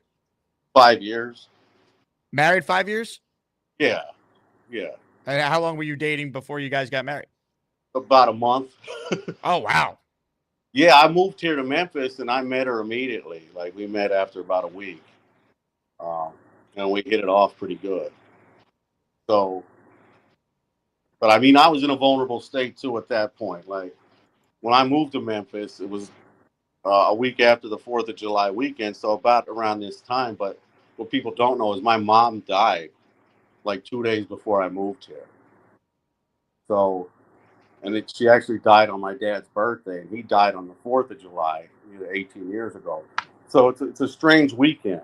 You know what I mean? Like it's surreal. I don't know what's going on, but I'll get through it. And I was reading the stuff that Sauce was saying, and I'm excited that he will sign a contract. And he Hold will on a get. second. Hold on. We can't get to a Sauce Gardner take off of what you're saying. That is, I will definitely give you a chance to make any Jet point you want. Oh. But wait a second. So you have this conversation with her over the weekend. I'm assuming this was in person. Did you guys plan to meet and talk about your relationship? What exactly happened that led to you guys rekindling your marriage, essentially getting back together? Well, she texted me on Thursday, and then we talked, and then we went out for breakfast yesterday, and we went, we talked about everything we've been through in the last 2 years, and where our lives are at, and what we wanted out of life, and we both miss each other dearly. You know what I mean? It was a whole pride thing. Do you guys have kids together? I don't think you do, right? No, all of our kids are grown. She has 3 kids, and they're all grown, and I have 2 boys, and they're both grown. So is this a second marriage for you? Yeah. This Okay. is for both of us, really. So, she lives in Arkansas right now, which is it's about an hour away from where I'm at now. But she's gonna move here to Memphis and stay with our stepdaughter for a little while, and then I'm going to move out of this apartment here within the next couple of months. This one-room love shack really ain't me anyway, but well, how do you feel? I mean, if you want to get back together with this person, I feel like you got to try it. If your heart's telling you to do it, if she's coming to you and she wants to get back together as well. Yeah, my heart's in it. It seems like hers is too. I mean, because she came to me with it, we tried a few times over the last couple of years, but for whatever reason, it just didn't work out with us. I mean, I probably shared to you, I am a recovering alcoholic, so that did put some dampers on the relationship. Of course it would, and she is too. So, there's a lot of things going on. A person who drinks can't be around somebody who can't. You see what I'm saying? Sure. You know what I mean? I could go to the bar all day long and hang out with my buddies at school, but I don't want to have to come home to it. And she shouldn't have to either. You know what I mean? You don't want to come home to somebody drunk and belligerent. It's just not cool. And it's not sustainable in the long run. Is she willing to maybe not drink when she's in the house and maybe only drink in a social setting if you're comfortable being around it? Like you said, if you're out at a bar? Oh, yeah. She's fine with all that. She's probably not going to drink at all. So great. Well, I mean, people are going to have a bunch of opinions on this, but ultimately it's your life. And if you want to try it with this person that you were married to for 5 years, you have every right to do it. Yeah, definitely. No, it's going to be a work in progress, of course. I mean, there's going to be counseling and all that other stuff. Which I was always willing to do it. She really wasn't. Now she's on board with it. We're probably going to go to church next weekend. I don't really like the church in the South here because it starts late. Like up north, you go at 7 o'clock in the morning. You're done. Mass is done at 8 a.m. Here, they want to go all day. No, I don't like to go. They want to start at 10:30 and it ends at 2. I'm not into that. I want to pray and get out of there. Yeah, for me, if I went to church, it would have to be done by 12. All right, I'm not missing a 1 o'clock kickoff. Let's be real. Oh, she knows that already too. There's no missing. The world stops when the Jets are on. Yeah, exactly. There's only 17 of these a year. I'm not missing a minute of one. No, and she's always been cool with the Jets games. You know what I mean? She might, like any woman, she might bitch about it a little bit, but she's She went to the Houston game with me in 22, so she didn't really enjoy it all that much, but you know what I mean? She went for me. So All right, we got to win that day. I was there too. yeah, we did. It was a big win. I mean, Zach Wilson ran a touchdown in. Do you remember? Yeah. If only, you know. But let me get back to that Jets thing. Sauce is going to be fine this year. You know, his tackling is shit. I mean, we could say that. I mean, that one missed tackle he had. Who was it against? It was either Seattle or Arizona. It was just a pitiful attempt to make a tackle where he fell down and the guy didn't. I don't know if you remember. The guy just spun out and kept going. But, he's going to get paid, so he's going to be here a long time. I think Wilson's going to be here a long time. And those guys going against each other at practice all the time just makes them better. You know what I mean? When Aaron Glenn was here, he had good receivers here. He had guys like Santana Moss and Lavernius Coles and Corbett and Keyshawn.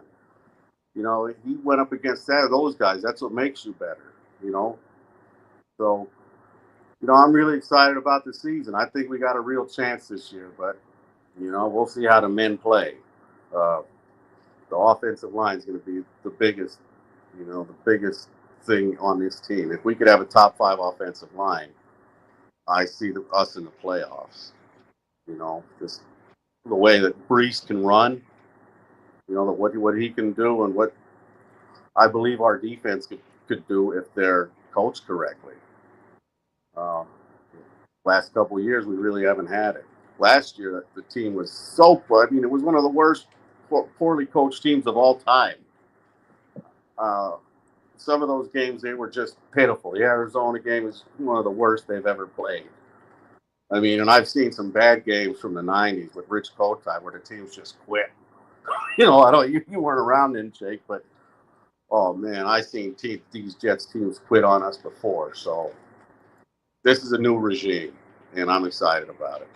I'll tell you what, Pork. This right here was one of the most entertaining, wild, surprising, unexpected, whatever adjective you want to use, phone calls I've ever taken in my career. Forget YouTube. I've been doing radio now for over 10 years already.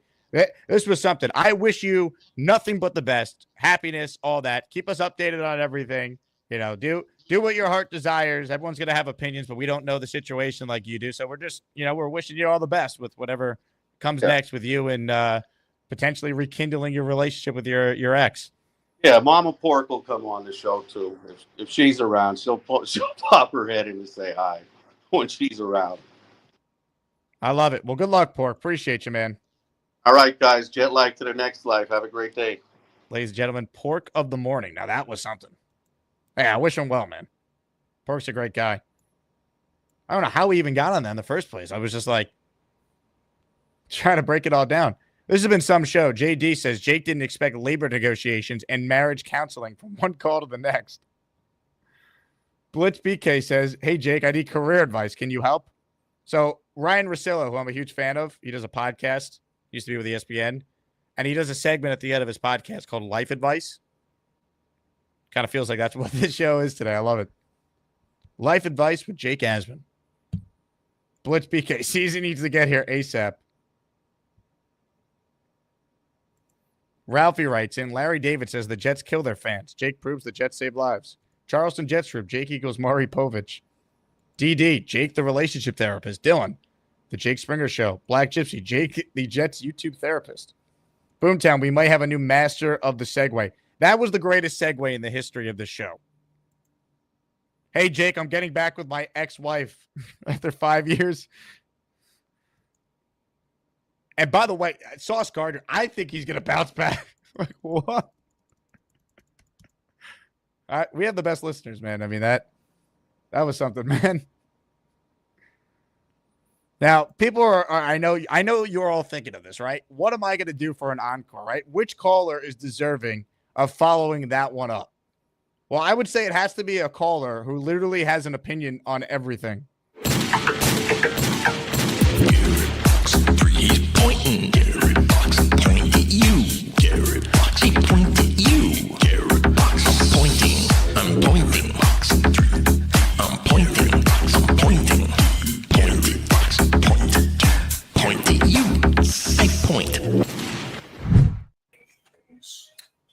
What's up, Jake? Hello, Gary.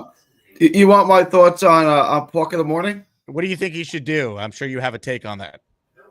I don't know. I'll say this. I think the family is the bedrock of society. I think there's nothing that God created that's more important than family. So I think you should do whatever it takes to save your family. That's what I would say. I don't know his particular situation. He's an adult, right? Like he's in his 40s, I would imagine. If this is what he wants to do and this feels right, then he should do that. But I don't know what happened in his marriage. I don't know, I don't know his past. I don't know. I'm not gonna. I would just say, I always think a marriage is worth saving, no matter what. And if he's an adult, like he can make that. If that's what he wants to do, then God bless him. It's a pretty reasonable take. I think so. Yeah, pretty reasonable. So. He got married after a month, so when you know. Was that like the engagement? Did they just run off to Vegas? I had questions about that. Like, yeah, I'll follow up next time. I mean, they met, got married after a month, were married for 5 years, have been separated for 2, I believe you 2 said. years. Yeah. I mean, look, it's the second marriage too, so maybe. Thankfully, at least the kids are not, from the kids are grown. Their marriage. They're from a previous marriage, so that makes it easier, I'm sure. I don't know. I'm a child of divorce, so I always feel like if the relationship is toxic, you're better off being separated. But I don't know the extent of the relationship. I don't. But here's what I would say: you got married for a reason, right? Like, it wasn't an arranged marriage. You guys both wanted to do this. You guys both wanted to get married at one point. Right. You can get back to that point, right? You may have to undo a lot of things. There may be some scars and some damage, but you can get back to that. You can. Like, look, every marriage is marriage is hard work. Like, it really is. Like, I don't know. I think, like, you just have to try to get back to the position where you were when you wanted to get married. Like, what made you want to marry that other person, right? Get back to that spot. What were you doing? What was she doing? And it's going to take both people. If one person doesn't want to do it, it's not going to work, right? Like, it's kind of like an offensive line. Everyone needs to do their job, I think. Well, marriage is a lot like any football play. Everyone's got to do their 1/11th out there.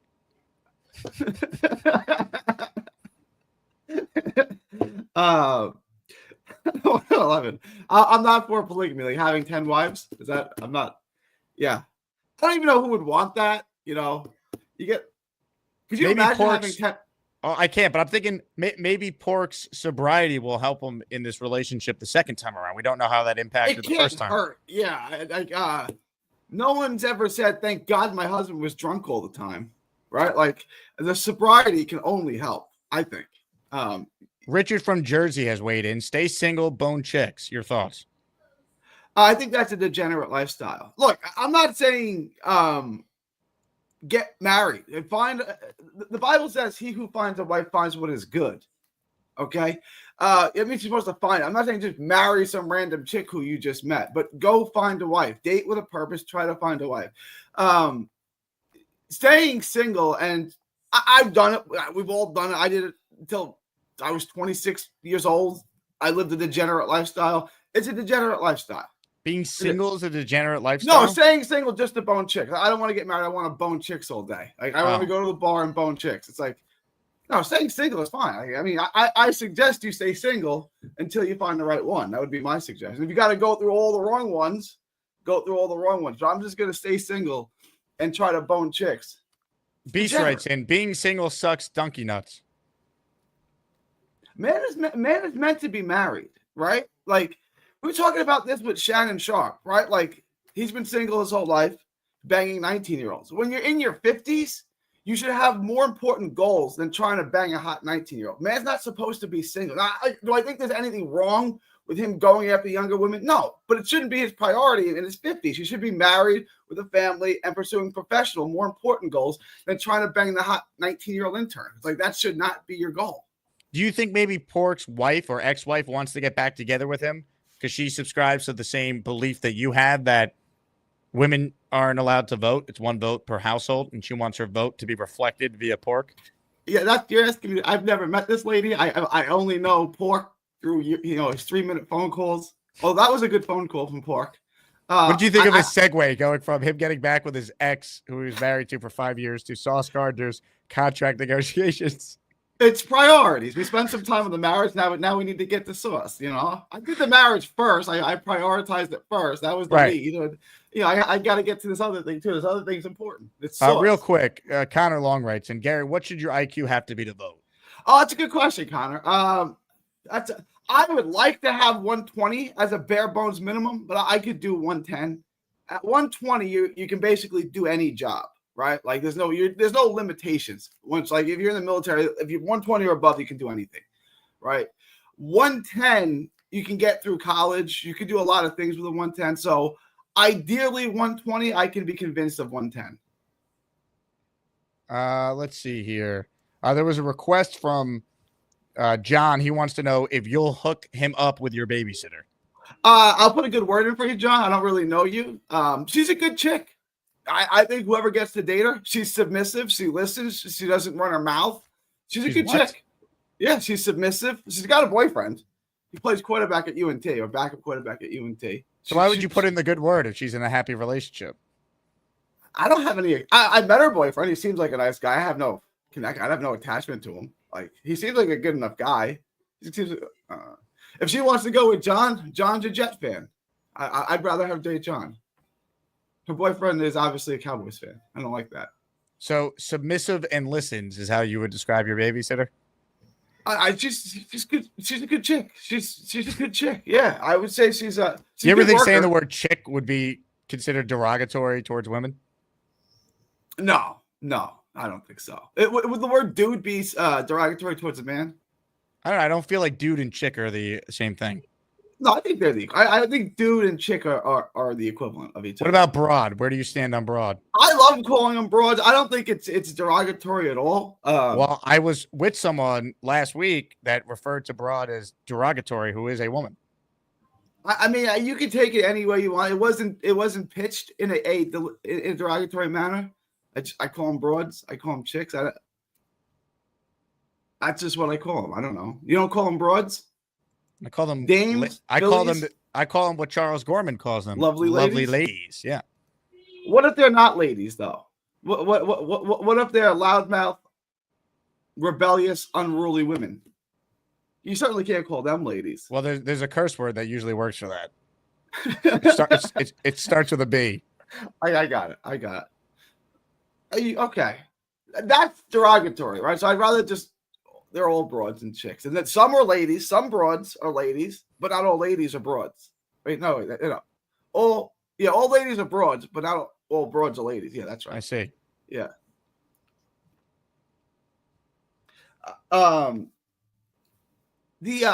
Jason from Jerusalem had an excellent call. And Robbie said some people don't like Field of Dreams. I think it is the dumbest movie ever made. A talking baseball field. This is what we're doing. This is a great baseball movie. A talking baseball field. Well, I don't think the baseball field actually talks. I think the baseball field is like a ghost field to the players of the past. I don't remember the field talking. I remember Shoeless Joe Jackson talking. This is not a good movie, Jake. The Field of Dreams is not a good movie. It is a good movie. It's not my favorite baseball movie, but it's a good movie. Sandlot and Bull Durham, right? Those are the two best baseball movies. Bull Durham, I think is better. Sandlot is very good. I don't know if Major League and Major League 2 are clearly better baseball movies. Major League, I think, is a better baseball movie. Yes.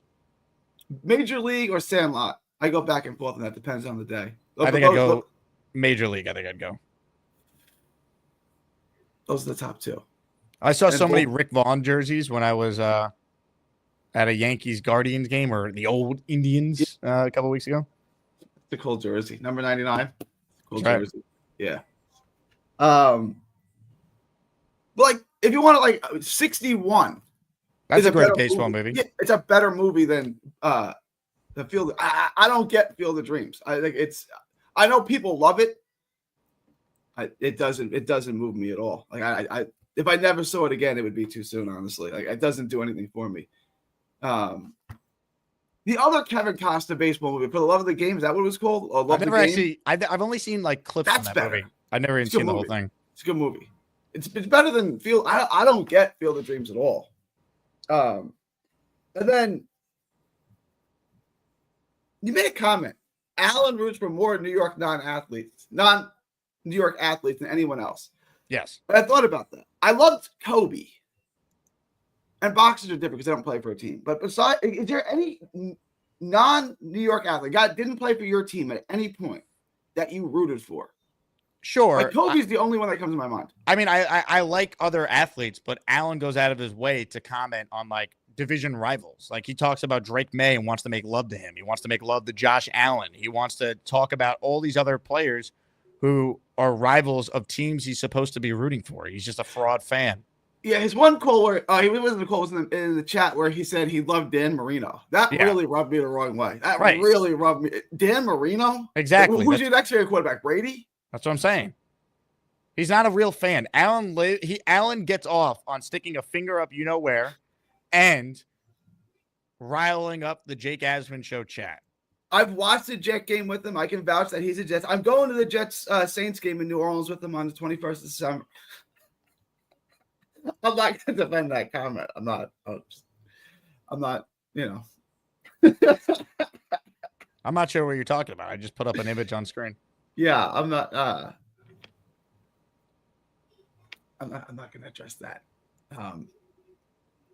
Everyone hit the like button. I'm going to the Jets Saints game with them on December 21st. He's a Jets fan. Like, I think there's a little bit of haha, I told you so when the Jets lose? Yeah, that definitely is. But he's a Jets fan. Like I watched the Broncos game with him. That debacle. He wasn't happy when the Jets blew that game, when they missed the field goal at the end. Like he wasn't happy about it. At the end, was he like because Saleh was still the head coach then, right? He got fired after that week. He got fired after the following game in London. After the following game, right? There is a little bit of haha, I told you so, you know. But he was not happy when the Jets blew that game. Like he's a Jets fan. I can vouch for that. And then the other thing I had was Mikey. What's the deal? They're trying to cut his benefits, or what's going on? The union is trying to cut his benefits. I don't. No, nobody actually knows. There's just a bunch of theories out there on what's happening. We're rooting for the union, though, according to him, though. So that's where I'm rooting. Oh, I misunderstood the call. I thought the union was trying to take the benefits from him. Sounds like maybe the hospital was trying to take something away, and the union's going to bat for him, I think. I got you. I'm saying isn't that the whole point of the union? Right. The union's supposed to protect the employee.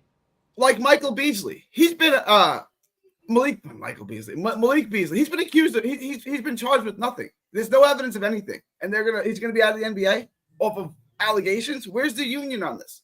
He's been there's some tape of him running down the ball and dunking the ball to cover the spread at the end of the game. That's all the evidence you have that What could the union do though? You can't force NBA teams to sign a guy. He's under contract though, right? He's a free agent. So bad timing. He is a free agent. I thought he was still under contract. No, he's a free agent. If he was under contract, they put him on paid leave. Oh. That's tough. Yeah, you can't make someone sign, but now you got to look into it like the Colin Kaepernick thing.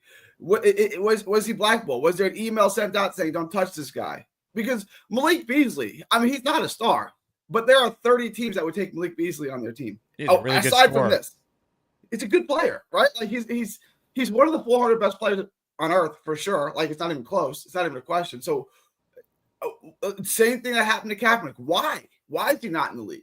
Was something said? Beastbreaker says it's nap time and that you're putting him to sleep. All right. Yeah, I'm not.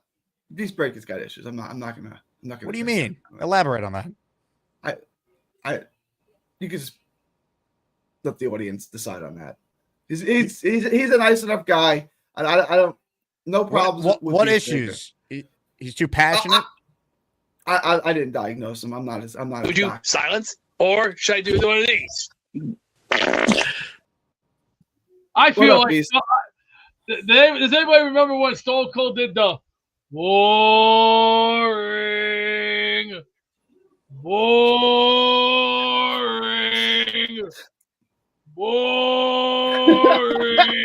No, but Stone Right. Cold's from Texas. Yeah, we know, but you like to put people to sleep. I'm talking in deep sleep, like He's right. you're making half the chat sleep almost. I mean, Jesus, could we not just give out milk and cookies next? I mean, if that helps people sleep, why not, right? If I can cure insomnia. Hey, Hey. you know what the best Oreo? You know what the best Oreo is of all time? I'm gonna take the top 5 that will knock you right on your ass faster than you say shit. I don't eat them anymore, but I do like Oreos. Golden double stuffed Oreo, number 5. That should be higher. Very delicious, very spontaneous, and very up to par. The double stuffed chocolate, number 4, will always be classic because it gives that nice little 1, 2, and 3. Throw the punches straight, throw. Keep them straight. Keep them straight and fully extend them. At 3, and number 3, one of my not somewhat big face, but it's a good one at least. The chocolate Oreo. Did you ever see the chocolate Oreo? Like chocolate. I'm gonna pass on that. Yes. I'm pass on that one. That was an okay one. I think it was busting, but not too bad. At number 2 is the red velvet. I think it was actually decent. They could have boosted it up a little, but hey, what you see is what you get. And at number 1, the number 1 Oreo cookie of all time, and this is the best knockout one when it comes to Christmas time. The best Oreo of all time is the Christmas Oreo. That one rocks. Anybody who wants those, get them while the best. Get them while they're good. And at Christmas time, you want the best, you go get the Christmas one. And if you like them, you come back to me, you write a review, and I'll take your word for it. And no, I like good quality. See, I know good qualities when I see it. Or Dylan, if you have your own Oreo, you got your own Oreo. Okay? I like my double stuff, and I like certain ones that at least have a bang to it. A little pish, pash, posh. Keep them straight, though. Keep them straight and down the pipe. Everything straight. It's too wide. Keep them straight. There you go. I mean, those are weird punches, but that's better. They're straight down the pipe. Everything down the pipe. And I'll tell you. Okay, who we got coming in the ring? Who's the next person in the ring? So, Gary, where are you going? I hate it for you, Beast. I thought Gary was going to give you another boxing lesson. Nah, that's too easy. So, where are you going on the 22nd of December? Are you going to a Jets game? I hear? December 21st. Jets Saints. Oh, okay. Well, like I said, if you're going to go around Christmas time, if you ever try those Christmas Oreos, I don't even remember Christmas Oreos. What were they? Were they like red on the inside? Yes. All right. I vaguely remember. I don't know if I've ever had one. I vaguely remember these. Those are fantastic. They go great with a cup of milk or a hot cup of tea. But always remember, save those when you watch Home Alone. Those are some great memories. You're drinking hot tea with Oreo cookies?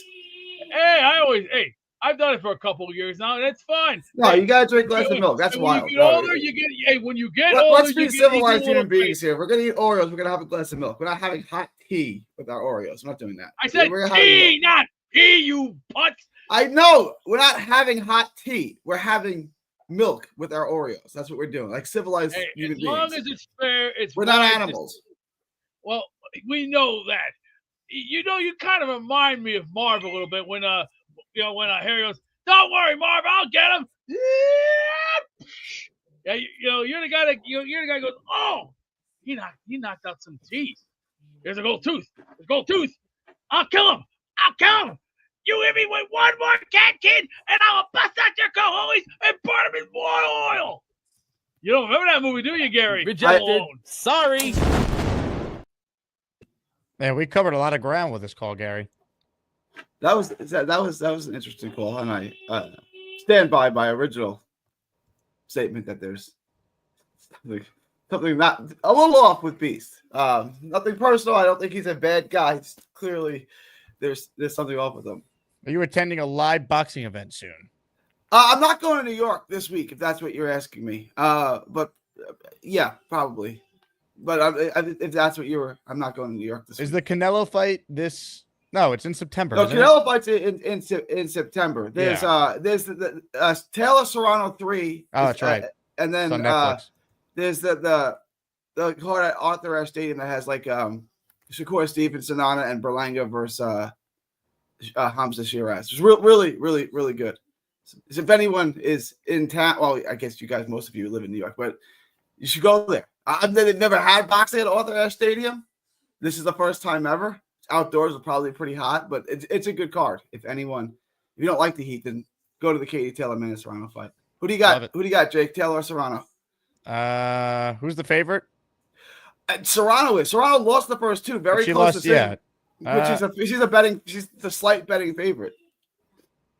She's due to win one. Wasn't one of the fights like controversial with the scoring? The first one I thought was egregious. I thought Serrano clearly won, and they scored it for Taylor. That was the one that was at the Garden. The second one was the co-main event. I didn't see the second one. I only saw the first one. The second one, I thought Katie Taylor won. It was more 50-50. I thought Taylor won the second fight, but it was really, really close. The first one was egregious. Like Serrano clearly won the first one, and Taylor got the decision. The second one was super close. Super close, and they gave it to Taylor, which I didn't really have. I thought Taylor probably won, but it was really close. If you're just scouting them, like who's better? Serrano's better than Katie Taylor. Like Serrano checks more boxes. She's off the front foot. She's got better volumes. Katie Taylor's just a little younger, and her speed's a little better, and she's an amazing counterpuncher. Like she's male or female, her timing is one of the best I've ever seen. That's really all she's got, right? Like she's a counterpuncher, so she can be had. But Katie Taylor got two close decisions. I'm guessing she's going to get a third close. Like they're very even. They're very close. My guess is it's like a Pacquiao Marquez thing. Unless Serrano can knock her out, they're going to keep giving the decision. Dylan's surprised you talk women's boxing. Your thoughts? You surprised I'm talking women's boxing? Do you think Serrano and Taylor deserve the right to vote? No, but I got a question. Serrano is from Puerto Rico. Can Puerto Ricans vote in the elections, like the federal elections? They can't. I don't know. I guess that's a B-man question. Yep. I don't know. Katie Taylor is from Ireland, so she couldn't vote here. And Serrano's from Puerto Rico. I don't know if she can vote in federal elections. I know she can vote in Puerto Rico. But Thank you for the time, Gary. Okay. Name 4 NBA teams that do not end in the letter S. Miami Heat. That's 1. Orlando Magic. Magic is 2. Let's go. Utah Jazz. Oh, my God, he's on a heater. And there's one more. There is one more. Jazz. I said Magic. 5, 4, Heat. Jazz, 3, Magic. 2, 1. Get out of here. Comments, help him out. Thank you, Gary. What a call. Daz, you just wrote in my item turned up. Your signed Darrelle Revis football and assortment of other Asmaniac items has officially arrived because UPS received the notification that it is arrived. So we ship international, baby. Thank you to Gusbuster for the assistance with that. All right, one last call, and then it's raffle time. Ladies and gentlemen, apparently it's raining on the mean streets of New York. I haven't been outside yet. Let's say hello to Nate, parentheses, Nate. Hello, Nate. What up, Jake? How bad is it, Nate? Can you hear me? We hear you, Nate. Hell yeah. How you doing today, Jake? I'm good, Nate. How are you? Oh, you're not Nate. You're Addison. I recognize that voice. You're too low. No, I'm Nate. Don't call me Addison. You're Nate. Addison. My name is Nate, sir. Nathaniel McCrory. I also could tell it's not Nate because you're not driving around like an a-hole. You're driving around all mellow. That's Addison, and that's Knobcraft. Government name the whole thing. And then, is that Rick Kent? I think that's Rick Kent right there. The great Rick Kent. There he is. I knew right away it wasn't you, Nate. I picked up on it. No, I knew. I was like, bro, you're not going to be able to pull off the voice. Oh, sorry. That's right. Rick's song, I did my best. Sorry. He did his The thing. voice and driving style, just too low. Yeah, sorry about it. These are their final hours. We're going to the Oh, no, did we lose him? somewhere down this block in a second. Gonna go get some Chinese spare rib beef jerky thing in Chinatown. Yeah, baby. Now I'm looking for a happy ending, and then we're gonna get on the plane. The happiest of endings. My apologies. You get the fuck out. Gentlemen, enjoy. Have a great time. Nate, thank you. Addison, Rick, Nav, great to see you guys the other day. And shout out to Rick Kent. Rick picked up the tab, according to Nate, parentheses Nate, at the big group dinner yesterday after Mets Yankees. Is that right, Nate? Peter said Addy. What'd you say? Yes. Lumpy said Rick Kent no. picked up the tab. Oh yeah. Rick Kent picked up the tab. And What a there was gentleman. jellyfish, there was pig ears, there was like 8 different animals and all types of body parts that were eaten. It was kind of disgusting. I'm not gonna lie, but some of the food, it was authentic. Some of the food was real good, but yeah, the jellyfish and the pig ears were not my favorite. Sorry, Love our that for headphones you. died, so we can't really hear you. You get the fuck out. Nate, parentheses Nate, everybody. Tremendous call. I think we got to give each of them a raffle ticket, right? Nate. Addison, who won a Justin Fields jersey by calling in yesterday, had 1 entry in the raffle, and it was good enough to win. Knob Kraft and Rick Kent. Boom. Also, can you be more high, Nate? My God, look at those eyes. On that note, it is time for a raffle. But first, let me acknowledge Eli. Eli, I got you down for 5. You wrote shout out. Mikey Midnight, shout out Pork of the Morning. Love that. All right, hold on. Philly Noodles just called in. Philly, I'm gonna put you on here because I need some time to get the names together. So this will replace having to play. We're having to play a short clip to buy me some time. Hello, Philly Noodles. What's up, brother? How you doing? I'm good, man. How are you? Not bad, not bad. I was gonna say, man, 1 entry. Let me get in on that real quick. You're in, baby. You are officially in. Really, You've done it. Addison won. I thought you always need at least like 5 with Jake Addison. You're too popular of a show. You need like 10 things going in there. We've actually seen since we started rewarding the 1 entry per call as a little listener appreciation this month. We've actually seen a couple people win prizes with just 1 ticket in the raffle that they got just by calling into the show. So it's happened a few times now. I'm actually excited now. I want to stay tuned. Can I be on the call that you make? Let's not when you push it. called. Okay. you're the man, dude. I was going to say, so it's a coaching update. So the team is 0-2. My flag football team. Yeah, You guys we're are the 0-2. Jets. Listen, I could turn it around like Big Dan Campbell in Detroit. So that's what we're trying to do. What's the biggest issue with the team? Poor quarterback play? An offense that can't score points? Dude, they can't communicate. It's so bad. It's like Pee-wee soccer. It's so bad, bro. My son's QB mixed with like 2 other QBs, and it's like he'll get the playoff right and get the guys lined up. And I'm like, all right, guys. So I'm looking at the one kid. I'm like, hey, dude, you're running. Give me 10 and cut. Okay. Bro, he's in the end zone. I'm like, how are you that far? My son, no one's throwing the ball on this team that far. They're just running out deep pattern routes. And my son's just hurling it out there. I'm like, dude, come on, man. I'm like, you guys need to steadily understand coaches calling short routes. Hit your first guy open. If you're second, don't even go to a second read. We need to get shit going. But when they run successfully because the kids they're shifty. So, we're going to throw in a few sneaks, a few run passes, option plays. And I think I can get them going. They almost scored a touchdown. They were literally at the 1 yard line. And the kid's like, I want to throw it to your son. I said, okay, don't let him go deep and don't throw deep. If he's not there, just throw it to the first kid you're staring at. Okay. He decides to throw it deep. Sounds like poor coaching. Sounds like you guys you don't have your team ready to play. Well, I got the whistle coming in. I didn't want to be whistling at these kids and getting crazy. I promise these parents fun, but I need a W. I'm about to lose my mind, out there. And my fiance is like, listen, the first week you were looking a little crazy at your son. She said the second week was good. I said, well, third week I might lose my marbles. Well, I think the big problem is if you have 3 quarterbacks, you don't have a quarterback. Have you thought about that? No. Yes, I have thought about that. There's no pure quarterback on this team. No, there's not. My son actually runs better than he actually throws at this point.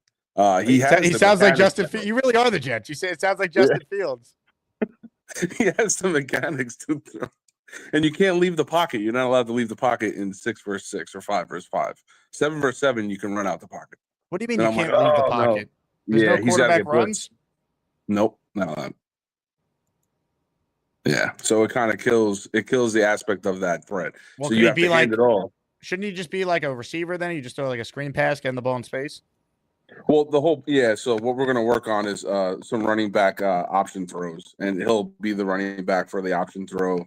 2 other kids are just speedy, so they'll just run it out. Again, they can run in space really well. The passing is the problem. It sounds like the typical Jets issues. You are coaching the Jets. For now on, you're now known as Robert Saleh Noodles. Oh, Robert Noodles. No. Don't let the chat listen. Allen is probably thriving right now. Just don't even let me know what he's saying. He's definitely on fire right now in the chats. This damn bastard he is. The Iowa Jets. Tell him to love himself some Iowa crap. Who's a better coach, you or Jeff Ulbrich? Oh, by far, me.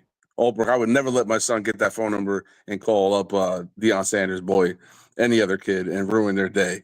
We're not having that, okay? This is a respected house of learned football fans. We're not letting that crap happen. That is sick. What his son did was messed up, bro. My son would never do that. Not allowed. More respect. He don't got respect in his own home. That's the problem. Ulbrich. It's me. Billy, good luck with your team. It sounds it sounds a little rudderless right now, but you wouldn't be the first team that turned around and saved their season after an 0-2 start. That's right. Thank you. Get the fuck out.